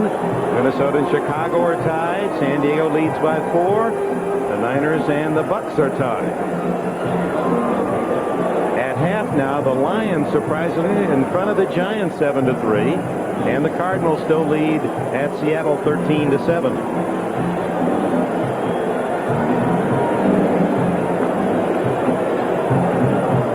Chandler, who wasn't real pleased with his effort last week against San Francisco. Dickerson felt that they asked too much of Chandler in the passing game. Chandler's a young quarterback, and that's pretty evident. Dickerson's got a good pulse on his team. One thing Dickerson pointed out to us, he really believes in Chandler's future, and consequently the Colts' future. Well, you can't relax here and take a chance either, because this could be just the situation that Dickerson would love to break off a truly long run. 1:22 left. And he didn't get much there. 4 yards out to the 10. Vince Newsom, the safety man, made the tackle. The key here is to hold on to the ball. One mistake, and the Rams are going to get up on him. Do you think the knock on Dickerson that he fumbled too much was a fair one? I mean, he did have his share. Well, early on, I think it was reasonable to say that he fumbled too much. Often near the goal line, because his early style was running upright or erect. Near the goal line, more people are going to get shots at you. So consequently, he would fumble near the goal line just enough on occasion to lose a ball game. And you'd remember those more than the ones out at midfield. 42 seconds as the clock ticks away, and Chandler's going to let the clock run out. No hurry to run the play. Oh, don't do that. Dickerson at the 10, the 20, the 25, and out of bounds at the 28. An option play. Well, with just seconds left in the half, there's not a likelihood you can score no matter what you run. Now, the option worked well, but that call was obviously we get an option down the line of scrimmage, a defender stopping and the pitch out, and then that big run. But the Colts still aren't in position to score, and there are 29 seconds left. That might have been a better call when you're in scoring position or there's a logical chance to get some points on the board. Plus that lateral on your own 10-yard line, any kind of error, and you're behind in a second. Well, Dickerson, his goal of 150 certainly in reach, as he has 66 now, and Chandler goes long. Too long, intended for Andre Rison. Well, Chandler shows you he's got the length of arm. He can throw it 3/4 of the length of the field. And Rison's speed was very evident that time. Yeah, they do. The Colts have much more speed at the receiver positions than since they moved to Indianapolis. Well, they've got more speed, as do the Rams. Both clubs have really helped themselves with quick, fast receivers. They've paid for them with high picks. What did Rison say? At 6 feet and 191, he is the biggest receiver of the wide men, other than Pruitt, who is the 5th man. But the 4 that play, Rison's the big guy. Point guard with the Michigan State basketball team last year after he finished his football duty. 23 seconds left in the half. Second down and 10. Dickerson on the draw, and the Rams knew that was coming. Brett Ferranez and others in on the tackle. It'll be a 40-second timeout. This is a dangerous time in the game for the Colts, to be honest with you. One bad play and one completion by the Rams, they get a field goal out of it. So the Colts have to be careful there. Just 16 seconds, all this area to cover. They shouldn't gamble such as they did just a second ago with that option play. Reminder, next Sunday, NBC Sports, Buffalo and Houston, Seattle and New England, the early games after the 12:30 NFL Live. And then part of our doubleheader, some of you will see the Raiders in Denver, others, the Chiefs go against the San Diego Chargers. Well, the passing games have dominated this so far. We talked about, obviously, Eric Dickerson returning home, and he's had his yards today. We talked about Bell making his. But the passing games have dominated it as much as anything I've seen for some time for either club. Yeah, the big plays, including the 82-yarder, as Chandler hit Clarence Verdun. Jim Everett has hit his favorite man, Henry Elliott, for a couple of scores.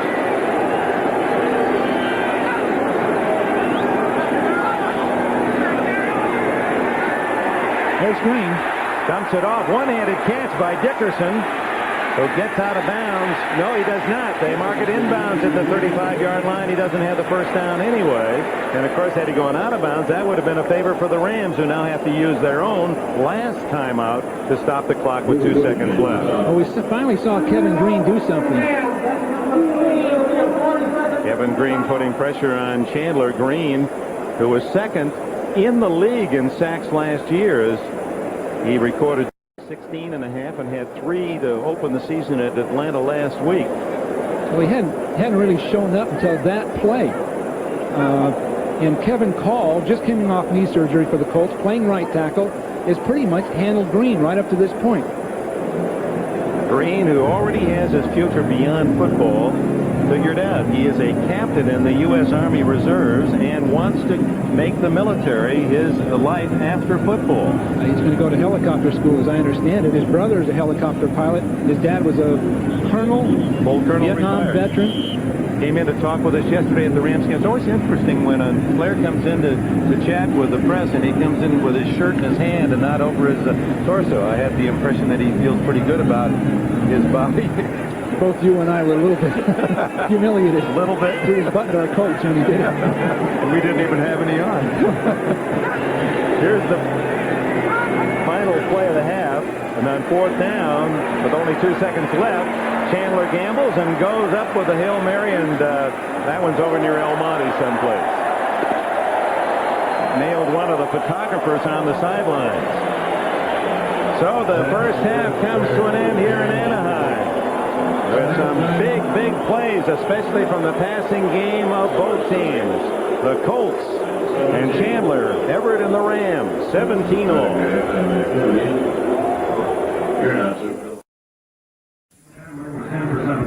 Welcome back to sunny Anaheim Stadium, where the Colts and Rams playing it even, and it's a cliche that the game was about as even as you can get, and so it was. Time of possession, moving the ball. Each team punted only once. Eric Dickerson got 69 yards, but he wasn't the story. No, the real story is Everett. The real story is Chandler and their receivers. This has to be Everett's best half in his entire career, his entire playing career. And as far as Chandler's concerned, as a second-year quarterback, this kind of a game in a critical contest, super stats, but look at Everett, 15 of 18, 209 yards. Chandler's not bad. 10 for 17, no interceptions for either of these young quarterbacks. Both men with their future ahead in the NFL, and apparently that stars out there to be plucked for both of them, Everett and Chandler. Well, Everett, as far as, this will be Chandler. And you can see Verdon's run.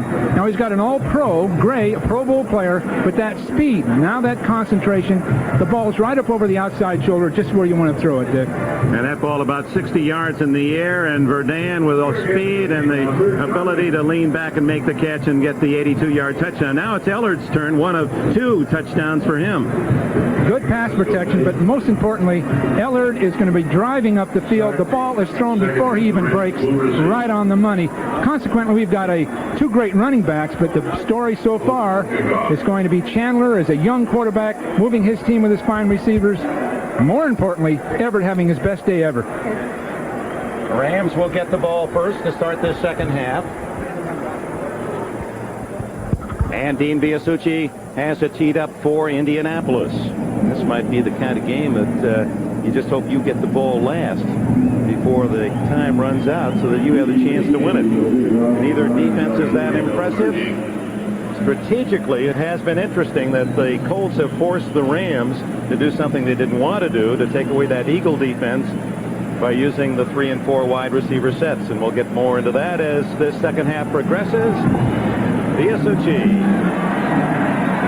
Ron Brown inside the 5. Yeah, you like to get those speedsters to dance because that takes away all that lightning, and so it is out of play goes at the 23-yard line. Well, they've really corralled Ron Brown. They've kicked that ball right into that corner very accurately, covered it. Ron has had nowhere to go, and of course he's always a guy that can break it all the way. He's really frustrated. He has to be. Well, that's really one of the new developments, isn't it? As the kicking game has become more refined, it's not just who can kick it farthest and straight down the field, it's the placement of those kickoffs. Yeah, the placement of especially on the sideline, because if it goes out of bounds, the other team gets it on the 35, so it has to be very accurate. Henry Ellard sent out to the right. He's got 2 touchdowns already. Everett starts in a 17-all tie and hands it off to Greg Bell, and right into the midst of the center of that Colt line, spearheaded by Donnell Thompson, Harvey Armstrong, and John Hand, the front 3. Harvey Armstrong, number 79 from SMU. He played for Ron Meyer in college.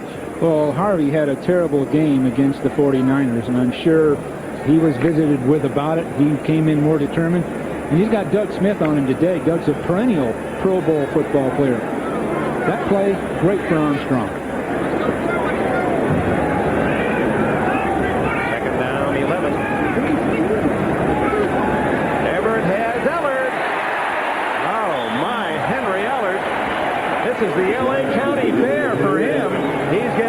big rides. Another long play for the Rams, and Ellard comes out limping. Well, Ellard is catching that ball with, in this case, Baylor all over him.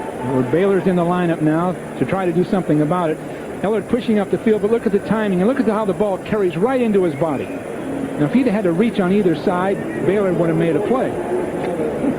Ellard comes out limping. His 6th catch, 133 yards for Henry, who had 5 catches last week, nearly 100.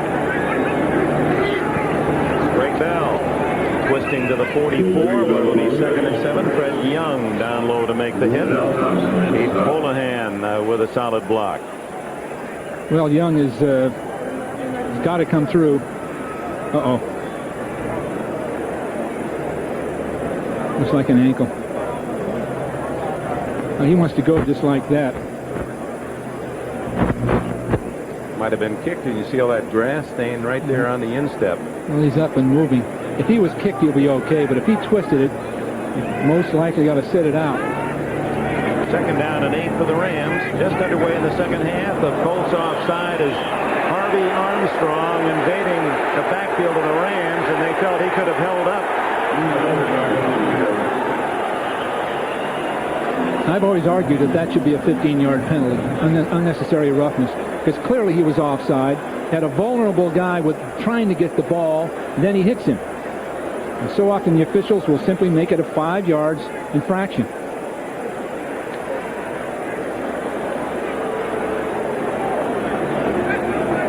Yards against the Colts on the players. Red Cashin. Offside. We're going to get a jump offside in the play. The ball has not been snapped. He's well offside. He knows he's there. Now, obviously, the play is over. That's the kind of thing that could result in an injury. Well, that certainly fits the term unnecessary roughness. I guess. 2nd down. Well, if either one of these clubs, Dick, at halftime decided to stop the pass, then that's when you'll see these runners starting to have a field day. Ellard is back in the game. He's wide to the right. This is Flipper Anderson in motion behind Everett. Greg Bell into Colts territory at the 48-yard line. That'll be close to a 1st down, but I believe about a yard shy. It'll be 3rd and 1. John Hand from Alabama, top pick of the Colts in 1986, tripped him up. He strained his ankle a little bit coming off the field. Both Hand and Thompson are big, angular guys. Last week, they had real problems with the 49er offense. They were being cut down. By the offensive tackles and by the tight ends. That could be their weakness, because if these guys get tired, then the Ram tackles, who are outstanding players, Pankey and Slater, could really do something. 3rd and 1. The announcement was that 72 Robert Cox is in as an eligible receiver. Doesn't matter. Bell runs it to an easy 1st down at the 41-yard line. Well, what we had was just some excellent blocking by Slater and Slayton, number 78 right tackle, Slayton number 61 right guard. You're going to see some excellent blocking at this point of attack with a pitch, and then you're just going to wheel them off the line of scrimmage. Well, this is the kind of thing that at this point in the game, you see an excellent job of pulling people, just pushing the defenders out of the way. This happened last week to Indianapolis. Beckett had to come from a long distance from the far side to get him from behind. No time at 17. Everett goes to the air. Ellard, another great catch. Oh, my.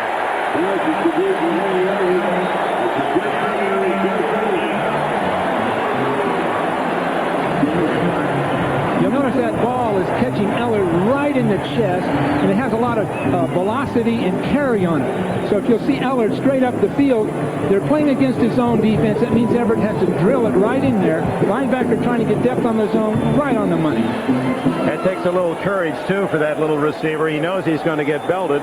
Already 173 yards for Henry Ellard. And the Rams threaten to take the lead. 1st down at the 11. Bell. 3 or 4 yards. His style's not pretty, but he managed to sort of struggle and stumble and wend his way between people to just eat up those yardage.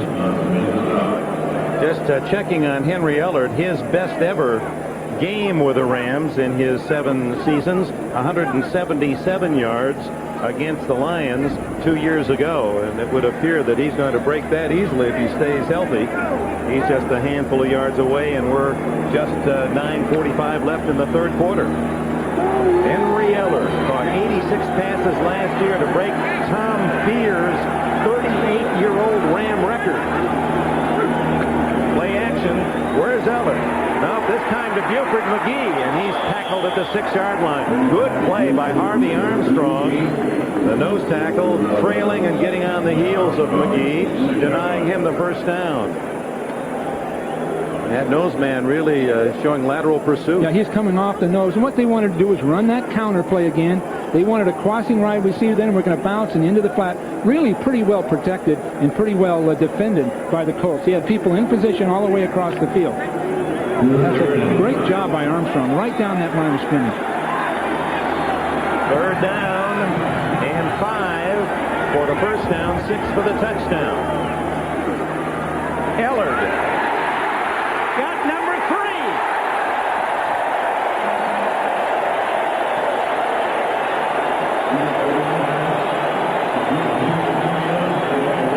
The old arrow pattern.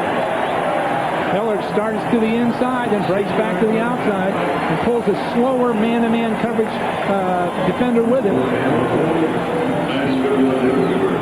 This has got to be Everett's greatest day, and I'm sure it'll end up that way. And really not a bad defense. The Colts are, a good defense. They have an excellent plan.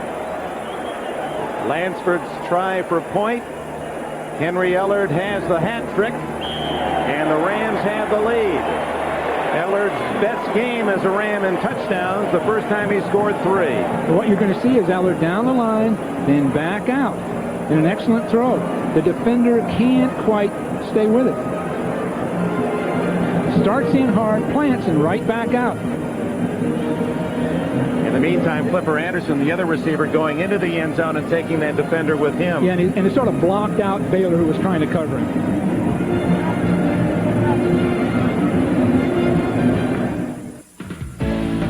NBC Sports coverage of the National Football League is brought to you by Mazda Cars and Trucks.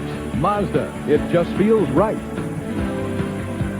By Coors Light, pure brewed in the Rockies, the silver bullet won't slow you down. It's the right beer now. And by Road Handler Treadlock Radials at Sears.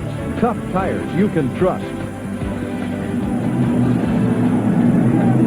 Now, Jim Everett and Henry Eller, the passing combination for the Rams, having a banner Sunday here in Anaheim, and the Rams lead 24-17. Down it comes to Clarence Verdun. And he's out to the 28-yard line. Let's go back to Eller, who's showing you a wide variety of moves. Well, this was excellent. You see Anderson up the field. Ellard starting in and right back out. So you'll see him start in there, bend out. Oh, now then right away Daniel is caught up trying to get past Anderson. In a sense, it's a pick play, but it's actually legal. All you're doing is screening a man out. Henry Ellard, 10 touchdown catches last year, and for the first time in his career, he has 3 in a game. On his way to something really special already. That'll get bold print in the papers tomorrow. This sort of puts the heat on Dickerson because now you find the Colts having to play catch-up and running the ball. Not likely. Bentley out on the wing comes in motion. Chandler to Pat Beach, his tight end, and a first down out at the 39-yard line. Mel Owens on the coverage. We asked Chris Chandler yesterday about his influences in growing up in the Seattle area, and of course he said, I was there the first day Seahawks played. I followed them. But he said it wasn't Jim Zorn so much or Steve Largent. It was my older brother, a family of 10. He has a brother about 10 years older than he, who was a baseball player, Greg. And he said, told him about concentration. He said, from my early days, I was trying to focus in, to visualize, to concentrate. He said, I think I learned that quicker than most young boys. They want to be outstanding athletes. Here at 23, quarterbacking the Colts, it's Dickerson with that straight arm outside, 50, and finally runs out of bounds at the Ram 43. John Robinson reminded us before the game that Dickerson sooner or later breaks something. Now that might have been it right there. Just one more step and he'd have had his touchdown. But sooner or later, he'll lull you a little bit and then make the big play. 17 In this yards case, on this one. it's just a matter of speed. He comes outside. Everybody's sort of hooked in. Now it's a full foot race. Again, tackle him low, tough. He just raises his knees, reaches out. Anthony Newman, 26, got the taste of that Dickerson straight arm. Boy, the players don't like that, do they? They don't like the straight arm. If you're tall and you reach down straight arm, you and I would have to reach up straight arm. I don't think it would work. To be tall and strong and fast, that straight arm is a weapon. Chandler, the quickie. And it's Bill Brooks who gets to the Ram 31-yard line as both teams of this passing game moving it well. Another Colts first down. Well, that's what happens when you spend the entire week stopping somebody's running game. Practice it, emphasize it, talk it.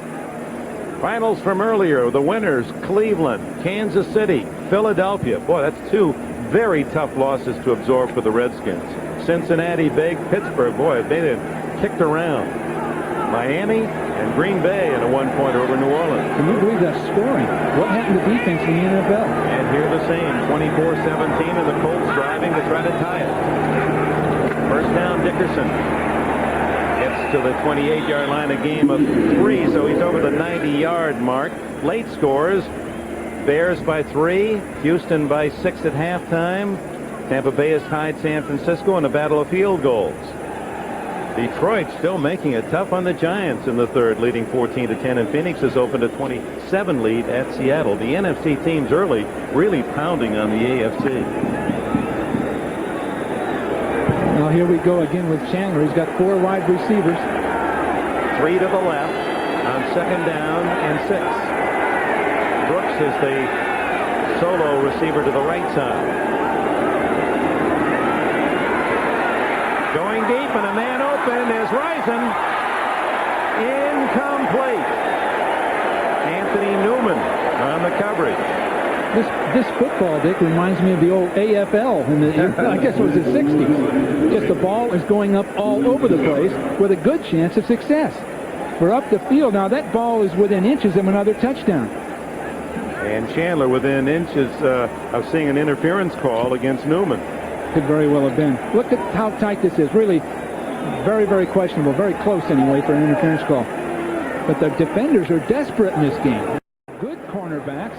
They're just being taken apart down the field. Third down and 6. What's he going to call here? Well, we might get a Dickerson trap.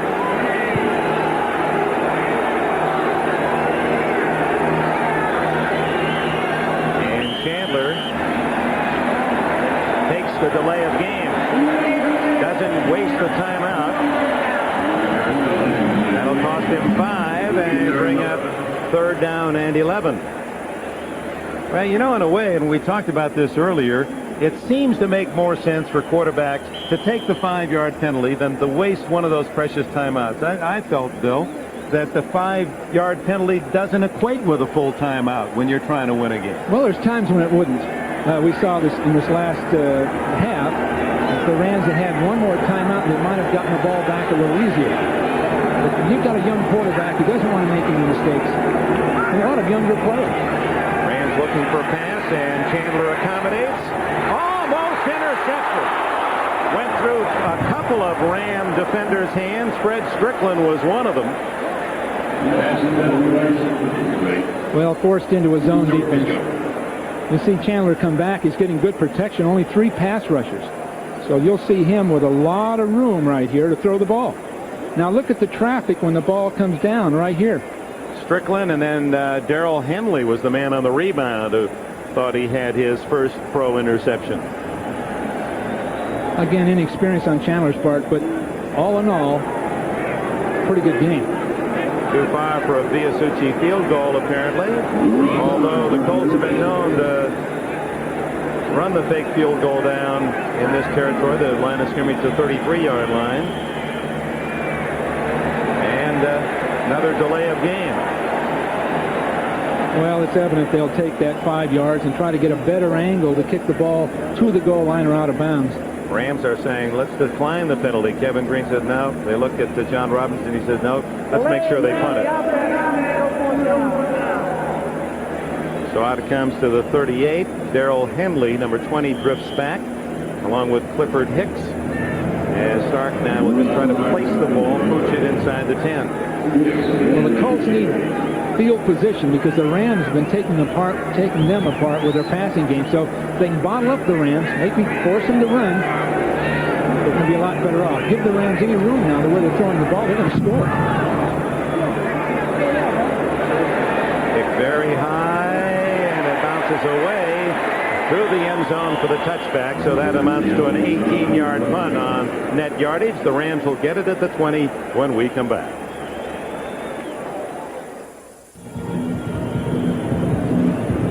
Look at young Chris Chandler. Always got the shoulders and the physique of a linebacker. He's about a 220-pounder. Disappointed that the Colts didn't get anything out of that drive that ended at the Ram 33 and then the penalty. The Rams down the touchback at the 20. Everett looking for a Ram tying record. Gets it. That's his 13th consecutive completion. Short yardage at that. Out to the 25-26-yard line where John Baylor wraps up Ellard.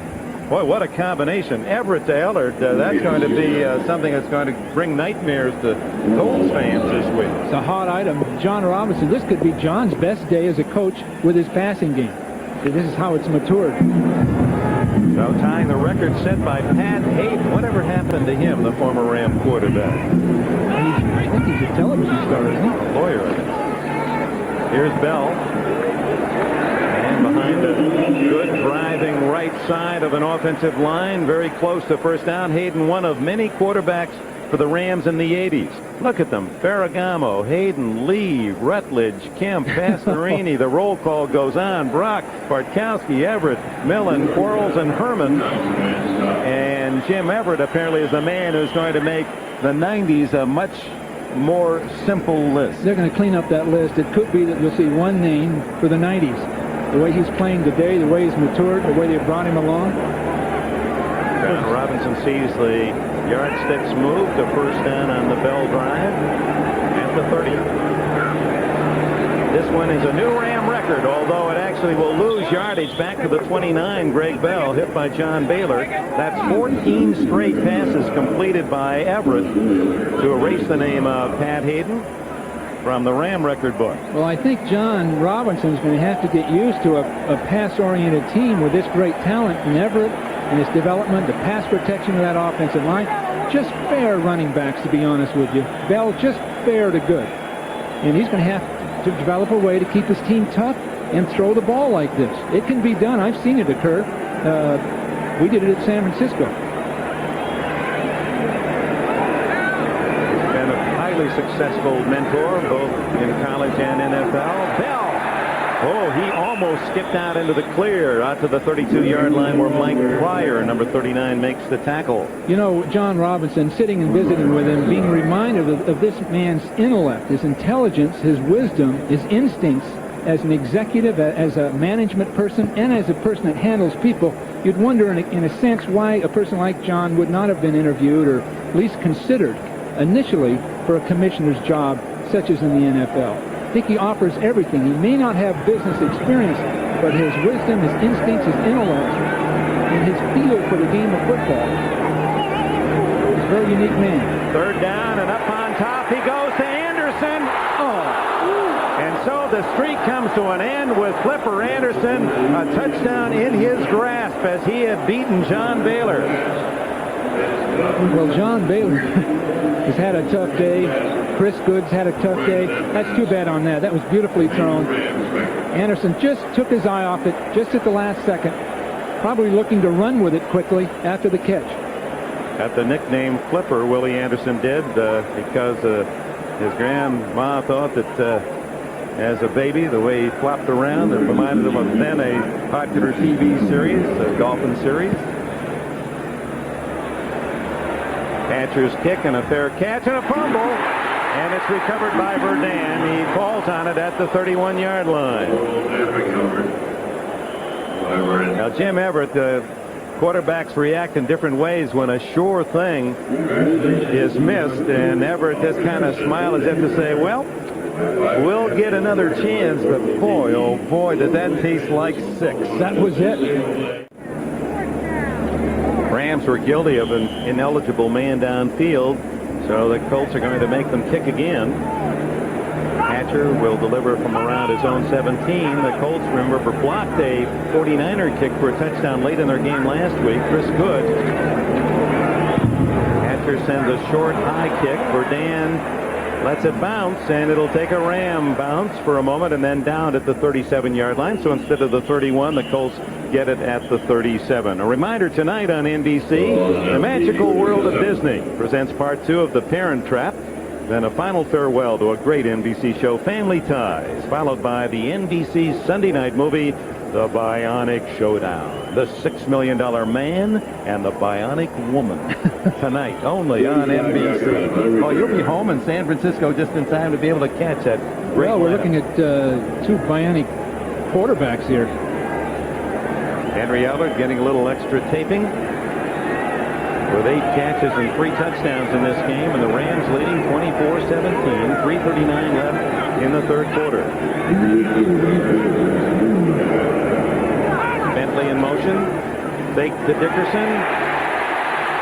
Chandler doing a good job of getting away from pressure and then throws incomplete to his tight end, Pat Beach. Fred Strickland there. Doug Reed applied the pressure from Anaheim. Let's go to Bob Costas in New York. All right, Dick, well, we have a chance. A quick check on the American League pennant races. Toronto beat Cleveland in 10 at the Sky Dome, 2-1. Meanwhile, Kansas City on Brett Saberhagen's 20th win wins at Baltimore 7-0. California beats the White Sox 6-3, and Boston completes a 3-game sweep of the A's over the weekend at Fenway 7-6. The race in the West tightens up as the Royals and Angels each trail by only 2.5. It's the same margin in the East, but it's a 2-team race. Toronto by 2.5 over Baltimore. We'll check the National League when we get a chance. Anaheim. And the Rams in another scoring fest. It's been a pattern today in the NFL. Chandler underneath. Good reception by Bill Brooks. Can't quite wiggle away out at the 45-yard line. He's shy of a first down. That'll bring up third down. Just to complete some business on the consecutive passes completed in a row, and Bill Walsh will test your NFL knowledge on that. When Jim Everett completed 14, that was a new Ram record. But the NFL record for most consecutive passes complete is 22. You know the quarterback. I think it has to be Ken Anderson, doesn't it? How about Joe Montana? Oh, was it Joe Montana? That's right. Yeah, he did it finish it up with Green Bay. Is that something? Well, when I was with Kenny, he completed 17 straight for a league record. 22 is Joe Montana. Shows you how I'm slipping. It happens once you get in the booth. Believe me. Here goes Dickerson, head down and pulling his way into Ram territory. And a first down for Dickerson. Let's check that Dickerson meter. Remember at the start we said that he thought a good game would be 150 yards. The Rams said back in his days when he was with the Rams against the Ram defense, you'd be lucky to get 60. And Dickerson said, hey, I'd get 200 against you guys. Well, thus far today, working toward his goal of 150, that he considers a good game. Any back who gets 100 yards would consider that an outstanding game. He throws those away. He's still got a chance at a 150-yard day because people begin to tire, and he doesn't. He's got great stamina. Draw play Dickerson. Shooting to the 40-yard line, gets 8, maybe 9 yards more, and that puts him over the 100-yard mark today. Well, before the game, Dick, if you remember, I said 27 carries, 170 yards. I bet it'll be close. What did you say? 9 carries, 40 yards, didn't you? Well, what do you have to pick on me for? I just wanted to take the low end of the pool, that's all. Well, most of the teams around the league have tasted the 100-yard rushing game from number 29, Eric Dickerson. Now he's done it against his former teammates. Chandler. Going long for Verdun, and too long. The coverage by Darrell Henley, and a flag goes down as Verdun didn't like the way he was pushed around by Henley and Gray. Chandler was really hit on that last play. You can see he's struggling a little bit right now, just as he threw the ball. Fred Cashin gets the information from the officials downfield. Personal foul against the Rams is the call, and that'll move the Colts closer to the Ram goal line. Plays over. Oh, yeah.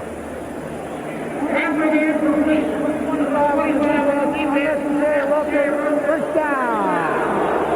Well, Jerry Gray was the man the Pro Bowler burned on that 82-yard touchdown that Verdun caught in the second quarter, first play of the second period. And that, of course, they say that defensive backs, one of the requirements, Bill Walsh, is that you must have a short memory. You have to forget the times you're burned, but I have a feeling that Gray had remembered. It's just like NBA basketball. Somebody scores over the top of you.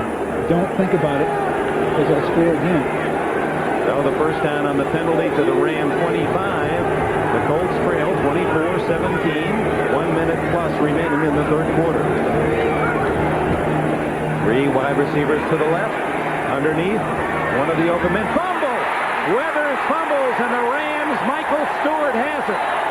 He fumbles. And the Rams recover at the 21-yard line. Vince Newsom winds up with the ball.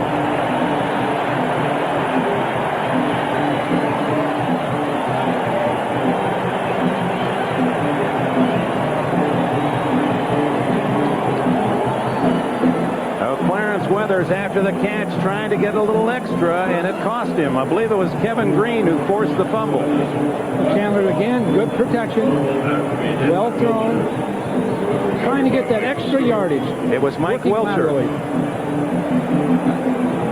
Now, this isn't very good right here. We're trying another lateral. Well, the hot potato winds up in the paws of the Rams. Rams with the football at their 22-yard line. This has been a frustrating third quarter for the Indianapolis Colts. They've driven twice down inside the Ram 30-yard line and unable to come up with any points on either occasion. Well, it's tough, especially with the Rams moving the ball the way they do. If the Colts can't get in the end zone, they know the Rams will. And off to Greg Bell, and Dwayne Pickett trailing the play. It's on his back and drags him down shy of the 25. Pickett came from behind right down the line of scrimmage. He's becoming one of the great players in the game. Those big linebackers outside with Alston and Bickett really make an imposing combination for anybody to deal with, because they can come off the corner, stop runs, go the other way, cut off runs that come toward them. Greg Bell now with 50 yards today to lead the Rams in rushing. Dickerson, in case you're just joining us, in his return to Southern California, first time against his former teammates, has over 100. Bell close to a first down. Pickett again trailing the play, along with John Hand, as we come down to the final seconds of this third period. Well, the Rams have to be pleased so far. Just the fact that they've moved the ball through the air, hitting different receivers. John Robinson's team trying to start 2-0 in 1989. They lead by a touchdown after 3 periods. There's nothing like that exciting Ram mascot to incite excitement in this lethargic Southern California audience. That really is a tough-looking mascot. What do the Redskins have? The Hogs? That is not the Hog image. That's got to be a Southern California image. Give me a big kiss. Well, it's been a long time for the Rams, back to the early 50s since they celebrated an NFL championship. They feel they're headed in the right direction with this man at the control, Jim Everett. Del Pino and Bell in the backfield behind Everett. Underneath to Buford McGee. Lined up on a wing, and he's hit at the 39-yard line by Cliff Odom. Let's bring you up to date on the other late scores. Bears still leading by 3 at home. San Diego falls behind by 13. San Francisco, 5 field goals, 3-2. Tampa Bay out kicking the 49ers, and the Giants have finally gotten the lead against the Lions at home.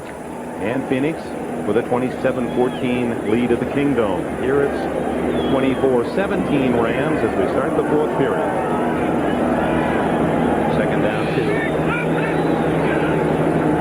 Bell feeling his way, and boy, he gets hit. Fred Young filled the hole. No gain. O'Brien Alston was there as well. Well, you and John Robinson, it's true of the coaching fraternity. You get you guys together, and you sooner or later traced back to some early day as an assistant. Well, many, many years ago, and let's not talk about how many, John and I were assistant coaches. He was at Oregon, and I was at the University of California, then Stanford. But many years later, both assistants in the NFL, John with the Raiders, me with the Bengals. I remember sitting in the stands with him before one of the games wondering, both of us saying, why don't we ever get a chance to become a head coach? Neither one of us thought we'd ever make it. Everett wide open is Ellard again. And the fumble is ruled a fumble out of bounds at the 48-yard line. It's a first down as Ellard closes in on a 200-yard Sunday. Well, they had a good look at a scientifically designed play to basically help Ellard get open in the flat and pick off the man covering him. So you'll see the tight end releasing up the field, Holohan, and then Ellard breaking out. Holohan picking up two defenders as it releases up the field. All of these things Zampese developed with the Chargers and Dan Fouts and Charlie Joyner and Wes Chandler, that great Charger pass offense. There's the high toss to Anderson. He's got it. No, knocked away at the last minute by John Baylor. So Anderson, who dropped a short touchdown pass earlier in the second half, almost had that one.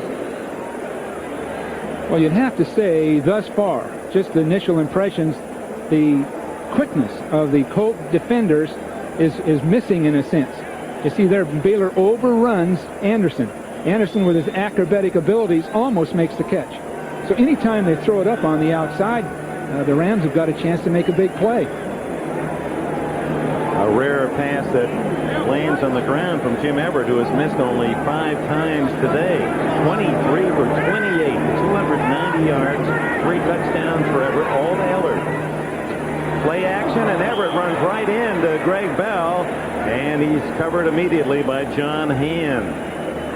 Well, both Hand and Thompson playing the defensive ends have been much more effective this week than they were last week. When we looked at those tapes prior to this game, I was really concerned for the Colts. Their defensive ends didn't look active enough. But in this game, if you saw Hand that time, he took away half the field as he came up across the line of scrimmage. That's twice today that Everett is tripped on his own accord while drifting back. So that brings up 3rd down and long, 18 to go for a first down. And that defense of the Colts says, where's Henry Ellard? He's out to the left. And that's where he is. Another Ellard catch and a first down at the 36. He's over 200 yards.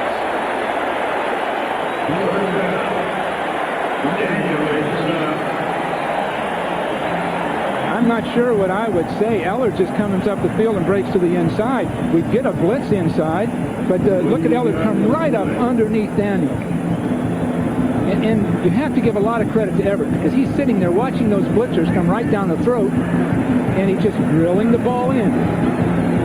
Boy, with a capital E, Everett, and a capital E for Ellard, who is now at the 204-yard mark. 11 catches today, 3 for touchdown. Reversed at Ron Brown, and he gets to the 31-yard line. Solid hit from O'Brien Alston. He played a fine defensive game, Alston, a rangy defensive end linebacker type, number 97. Well, when you see Ron Brown in a game at this point, you've got to figure if he comes in, the ball is going to go to him. Of course, with that speed, he wanted to run the reverse.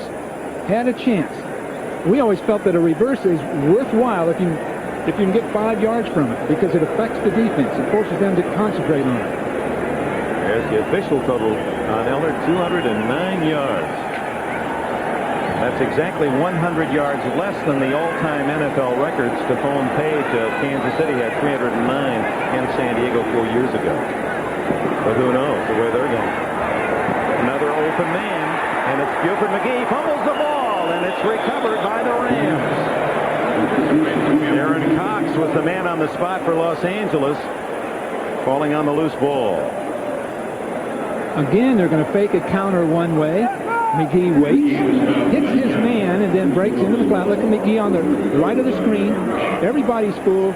Everett looking down the field, then outlet over to McGee. Now hold the ball at this point. Fred Young forced the fumble, but Aaron Cox, the wide receiver for the Rams, fell on it. And it's another Ram first down at the Colt 24-yard line. Under 10 minutes to go in this fourth period. And the Rams have a 7-point lead and hungry for more. Looking for the back Greg Bell in the flat. And he is out of bounds at the 23-yard line. Well, Everett's decision-making is very good. He wanted to go down the field that time to Anderson, breaking out. Anderson covered. He threw it right out to Bell. Now, it's not a lot of yardage, but it forces the defense to account for people all over the field. Only a yard on that play. Second down and 9 for Everett, whose career dates back to Albuquerque, New Mexico, where he grew up. His father, a professor at the university there, and his idol, former producer Lenny Dawson. You know, there was really some intimidation that went on when Eric Dickerson was with the Rams and Everett joined them.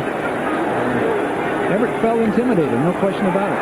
Delpino breaking tackles and steps out of bounds at about the 8-yard line as the flag goes down. 2 flags are down. You know, when Everett joined the Rams, Dickerson, of course, was the star, the great player. That's against the Colts for face mask, and so the Rams will be down inside the 5-yard line. Face mask, number 31, during the run, 5 yards to be tackled, first down. Michael Ball, the rude dude, self-named. Look at this break to the outside. Good straight arm, good straight arm. It appeared that the call was going to be face mask. And it was, although it was a very brief encounter. It could have been either way. It looked like the straight arm was a face mask, too.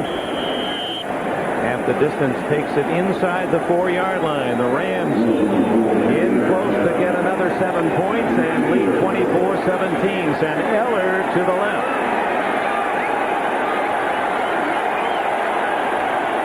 Look for Houlihan in motion.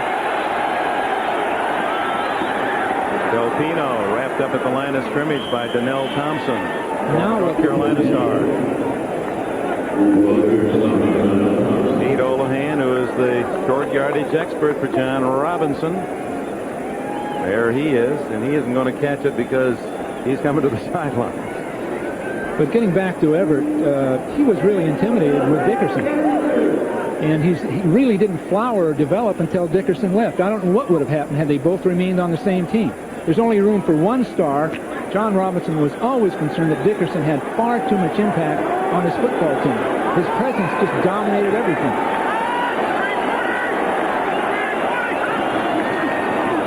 Everett with pressure from Bickett. Intercepted. Michael Ball, and that might have been a long touchdown, but Damone Johnson, the tight end, was able to make the tackle in the open field with Ball looking at a lot of California real estate straight ahead. So the interception denies the Rams a chance to take a more than touchdown lead, and the Colts have it at their own 9-yard line. Michael Ball's first interception of the year. Now that's a play pass the Rams have run each year. You always watch out for it. The tight end blocks in and releases across the field. The back's faking in. We fake, come back, hold it, and hit the man over there, but the coverage was right up underneath it. So I think Everett got a little bit relaxed, a little bit easy going there. There's that throw. Come right underneath it on the coverage. And Johnson would have been open had the pass been longer, but Bickett applying pressure on Everett took him down as he threw the ball. Dickerson gets maybe a half yard. Doug Reed has played a solid game inside the defensive tackle for the Rams. You know, Dick, those are the tough situations because had the Rams failed to score, kicked a field goal, that might have been too much really for the Colts to come back again.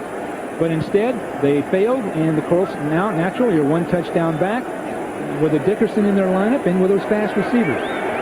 That drive by the Rams consumed nearly 8 minutes, 7 minutes and 52 seconds to get nothing. Dickerson now with 105 yards in the game. We're at the midpoint of the final period. Chandler to Clarence Weathers out of bounds at the 12-yard line. Clarence Weathers with a catch. It's not a first down. And first we go to Bob Costas. Okay, Dick, here's a quick check on the National League East. Doug Drabeck and the Pirates shut the Cubs out 2-0, but the Cubs got help elsewhere. Langston outdueled Darling. Montreal won and the Mets nothing. And in 12 innings at Philadelphia, John Kruk with a grand slam homer. The Phillies beat the Cards 9-5 in the first of two. And so Chicago's lead over both the Mets and St. Louis is 5.5, pending the outcome of the second game of the Philly-Cardinal doubleheader. Dick? Welcome back to Anaheim. On a high-scoring day, the Colts are looking to get another touchdown and tie the Rams, who lead 24-17. This is a 3rd down and 6. Dickerson, first down at the 21, maybe the 22. Dickerson knew he was just at the yardsticks, and you saw him lurch forward just in case he had misjudged first down yardage. You know, he's overstated things. He's talked probably a little too much here and there. He's ridiculed people, but one thing you have to say about this man, he's a great performer. Well, there on his gauge, a good game, 150, has 105 yards rushing, another 29 pass receiving today. Can you imagine being so good that 150 is just a good game?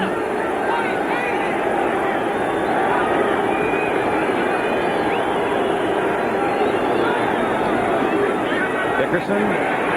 There was a hole, but it's filled in a hurry thanks to a fine play by Brett Farinez, number 51. Michael Stewart coming up from the safety spot to help out. Well, with this offensive formation, you have 4 wide receivers. Dickerson back there with just 5 linemen to block for him. You can't run some of the very basic things he's made his yards with over the year.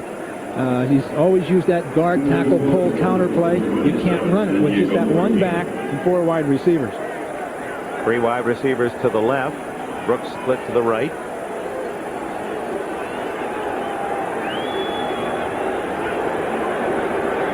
Less than 6 minutes to go. 4th quarter. Chandler to Brooks, and the timing off on that pattern. Darrell Henley was over there for the Rams. Well, if there's a critical play in the game, this is it for the Colts. Or from the crowd as John Ramsey, the public address announcer, giving them the story that Tampa Bay still leading San Francisco 9-6 in the 4th quarter. Critical play right here. 5 minutes to go, a little over almost 6 minutes.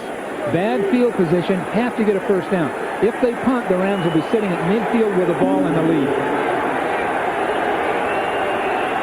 No shotgun, 3rd down and 8.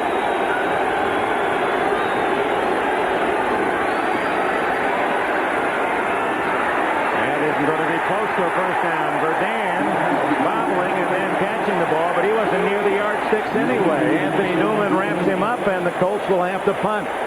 Literally no gain on that play. Well, this is where Greg Bell now comes into play. The Rams have a 7-point lead. They're going to get good field position. They want to run the ball and use the clock. Start the punt formation. Both teams in the second half have all 3 timeouts remaining.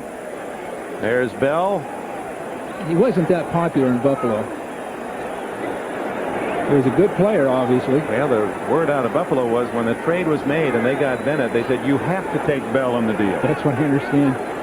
He seems like a pretty good guy. He maybe talks a little too much, but on the other hand, he runs pretty good, too. Starks punt. Rolling down to the 30-yard line. And so the Rams start from there. We'll be back after these words from your local station.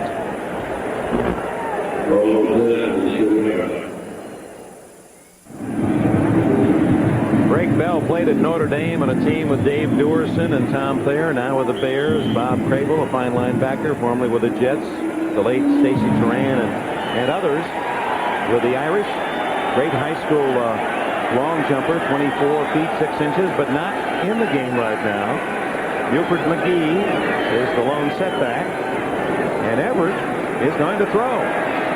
Ellard again out of bounds at the Colt 48-yard line. Well, you were going to have Bell in there running out the clock. That's why they put me up in the booth. I think Ed DeBartolo figured it out. It was time to go. It's 12 catches for Ellard and 230 yards. What a day. Well executed play. Oh, he's just been wide open. Coverage close to him. The one point you might one conclusion you might reach with the Colts is the quickness in their secondary, because they've been just either off people or unable to react quickly enough to what's happening. A career game for Henry Ellard. Now it's Bell. Twisted down at the 44-yard line. Gain of almost 5. Well, they can lock it up just running Bell at this point. Ron Meyer has had his problems early in the seasons. His September record, counting this year, losing last week, 1-6. A winner going down the stretch. In fact, remember last year, after a dismal 1-5 start, the Colts came back and were 8-2 to finish up. But that wasn't quite good enough to get him in the playoffs. And part of that is the fact that the old schedule maker has not exactly been kind to Meyer and the Colts. We'll get into that after this play. Whoops. Colts were offside. The free play, and Bell. Now, the defense didn't get the message. Hardly a free play for him. He got nailed. Well, it's the toughest schedule in football, right, Dick? Well, there it is. The team, based on the records of the teams you're going to play the previous year, the Colts' opponents winning record 55%. Buffalo the second toughest, then Pittsburgh, New England, and then the first NFC team, the Rams, the 5th toughest opponent list. So he says, here I am. I start with San Francisco at home, the Super Bowl chance. Then I have to play the Rams. He says, I don't want to make too many excuses, but it has been tough. Well, he's explained it, but there really isn't much that can be done, obviously. I don't know what the relationship is between that win-loss record starting and otherwise, other than in the past, possibly the Colts have been very conservative and not opened up till later in the year offensively. Penalty on the offside, Quintus McDonald, a rookie 6th-round pick from Penn State. 2nd and inches. And Del Pino has the first down, just outside the Colt 35, and the clock ticks away. 3:49, 3:48. Of course, the Rams will try to eat as much of that time as they can and hope they can at least get a field goal out of this penetration. They're in field goal range now, a long field goal. It'll be about 52 yards should they be in a position to have to kick one at this spot. Well, a winning combination often is great passing early, great running late. In this case, the Rams run the ball, use the clock, make first downs. That means their running game's effective. That's when you can really take full advantage of a running game. Right now. The all-time record, as you think about Ellard and all his catches today, 12, is 18 in the game, set by a Ram. Oh, Ellard ever so close to getting another one. And again, in that situation, a bit surprising, the call. John Robinson rolling the dice. I don't know about the call, to be honest with you. I'm not necessarily critical, but there's 40 seconds of time right there that could have been used by running the ball. 40 seconds on that clock. So an incomplete pass not only is a failure of a play, but is 40 seconds of time.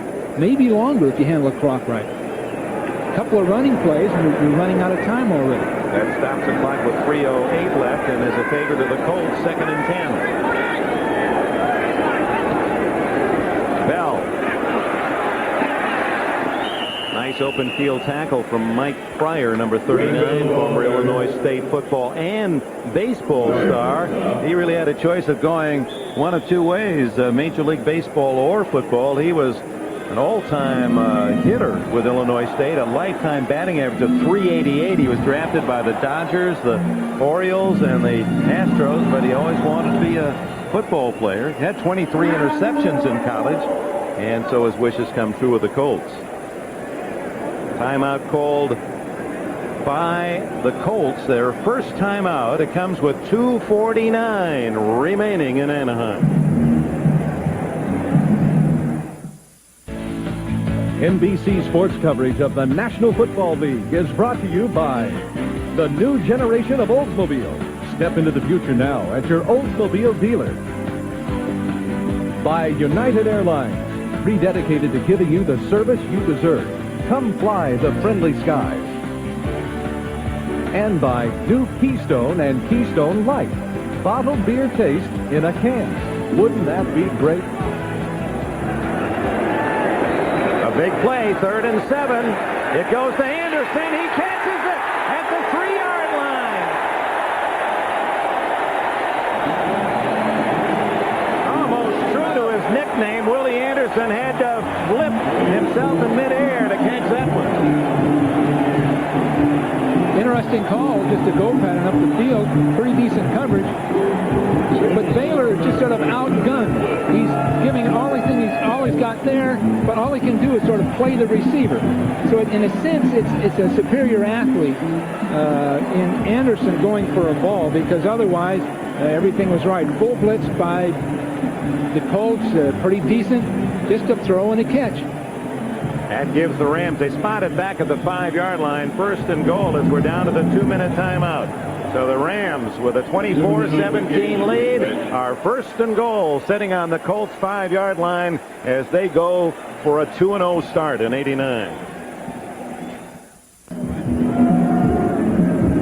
Ron Meyer, not much you can look for here. Down by 7. The other team on your 5-yard line, 1st and goal. This telecast presented by authority of the National Football League, intended for the private use of our audience. Any rebroadcast or other use of this telecast without the express written consent of the Los Angeles Rams and the National Football League is prohibited. The game is the property of the National Football League, Indianapolis Colts, and Los Angeles Rams, all rights reserved. A record day for Jim Everett as well. 28 completions. That's 3 more than his best as a young Ram quarterback. And he's just a handful of yards away from his best yardage day with 368 yards. Thanks to those, there's the numbers on Everett. Only the 1 interception down deep in Colts territory, marring an almost perfect day. Thanks to Steve Bazika, Jason Stein, Bob McDonald, Mike McGrath, Joe Costanza will help upstairs. Bell. Thought I heard a whistle as Bell gets down to the 3-yard line. Well, it's really interesting how a game progresses. We started into this thing with Dickerson, the main source of interest, main source of excitement. Seeing if Bell can stay with him. It's the quarterbacks. Colts have called a timeout. 1:37 to go, and the Rams just 2 yards away. 2nd and goal for the Rams, leading 24-17. Less than 2 minutes to go, and Colts have only 1 timeout left. During the commercial breakaway, you can hear the fans chanting, "Eric, Eric," and taunting Dickerson.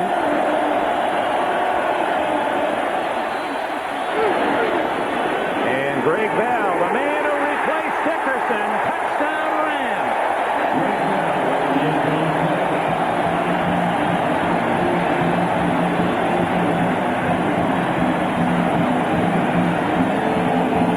What do you think of this Ram team, Dick?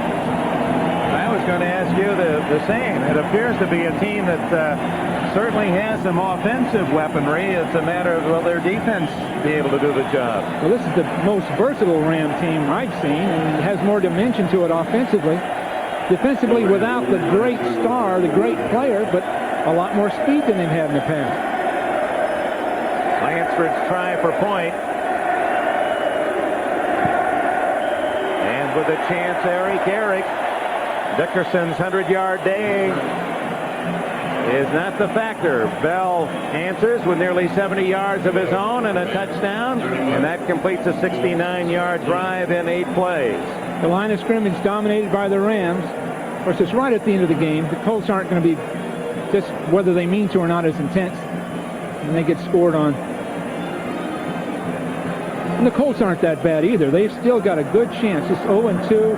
It can be frustrating, but they could have one of the better teams in the conference and certainly in their division.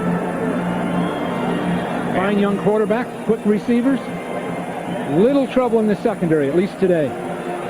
Dickerson will get one more chance to be in this game. The Colts, the optimists back in the Midwest, would have to think, well, a quick score, an onside kick, and we still aren't out of it. Don't count us out yet. It's not 10 count quite yet.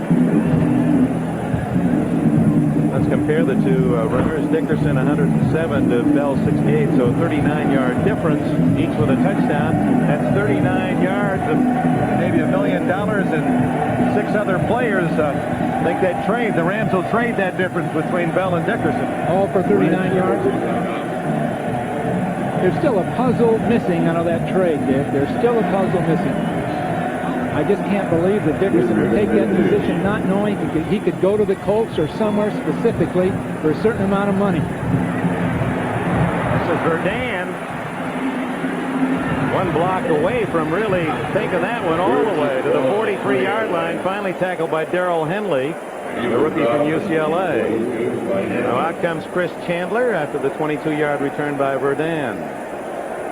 And the Rams, of course, will really go into a deep defensive drop. And the crowd now, another salute to Dickerson.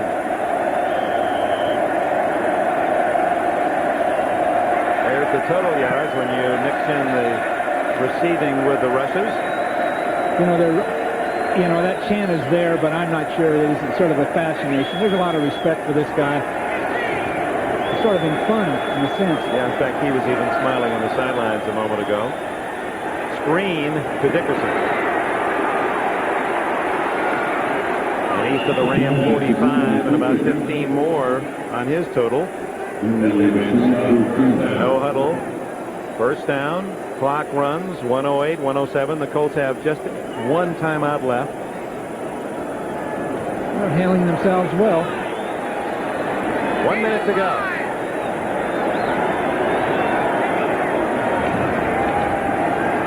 Chandler. Brooks. Wilcher makes the initial hit along with Clifford Hicks. Another first down to the 33, but the clock continues to consume those precious final seconds on Ron Meyer's Colts. 11 more on that play. Do you think Dickerson's lost anything at this point in his career? No. None. Other than the fact that that old adage, beware the man who gives you everything you want, and apparently he is just about at that stage. There is the final timeout spent by the Colts with 25 seconds to go. Stay tuned, especially those of you on the East Coast, following the conclusion of this game for our NBC Sunday night lineup, The Magical World of Disney, Parent Trap 3, Part 2, 3-2, a close one. Family Ties, Sunday night movie, The Bionic Showdown, the $6 Million Man and the Bionic Woman. What a matchup.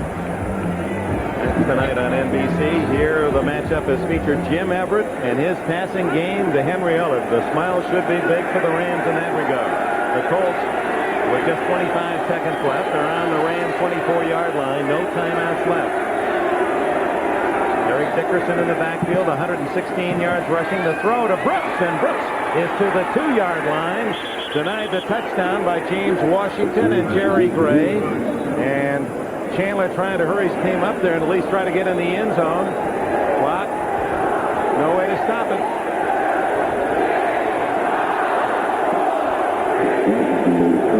The throw is intercepted. Jerry Gray. And the game is over. The Rams have defeated the Colts 31-17. You asked me if I thought Dickerson had changed. How about you? He certainly is competitive. He certainly is tough. He's got the great instincts, but he's had to have lost a step or two. There's no question about it. But look at him. They're right around him. He's a lot more popular than you'd ever think. Well, I think the players themselves ultimately are like all the rest of us. They're fans, and they, best of all, recognize a great player. Yeah, they're right in front of their own fans. But, you know, the people in the stands also, the fans, they teased him. But it wasn't they didn't try to malign him. Now the Rams start 2-0. The Colts 0-2. The Rams used the passing game today. Here in Anaheim, nearly 64,000 saw the Rams win by 14. The Most Valuable Player Award, sponsored by Budweiser, and today's MVP is Henry Ellard. A career game, 12 catches, 230 yards, and 3 touchdowns. Budweiser will make a contribution to the United Way on behalf of all the MVP selected around the league today. Here are the other scores before we leave. The Bears apparently are going to go up 2-0 as Minnesota, a team favored by many, really taste the bear bite at Soldier Field. Houston apparently is going to beat San Diego down south. San Francisco had gained the lead at 13-9, and the Bucs have come back to lead 16-13. The Rams could be in first place in the West, depending on that outcome. The Giants beat Detroit after struggling 24-14, and Phoenix still up by 10 at Seattle in the fourth. The other finals you saw earlier from games around the league were all big scores, basically. A day of high scoring. Your impression of this one? Well, I think two fine young teams. The Rams look poised to make a run at the Super Bowl. The Colts much improved, much more dimension. A great player in Dickerson. Good chance to win their division. Would you, if you had the chance to make that trade for Dickerson, given all that had to be given to get him? He turned it around. He's turned that franchise around. All right, that's it from Anaheim. Be sure to be with us next Sunday. A great NFL doubleheader here on NBC. It all begins with NFL Live at 12:30 Eastern Time. Buffalo, Houston, Seattle, New England will be the first game for those of you watching, and the rest of you will see Raiders, Denver, Kansas City, San Diego in the second half of the doubleheader. Now stay tuned for the NBC Sunday night lineup. There it is. For Bill Walsh, Dick Enberg, the final score again here in Anaheim. Rams 31, the Colts 17.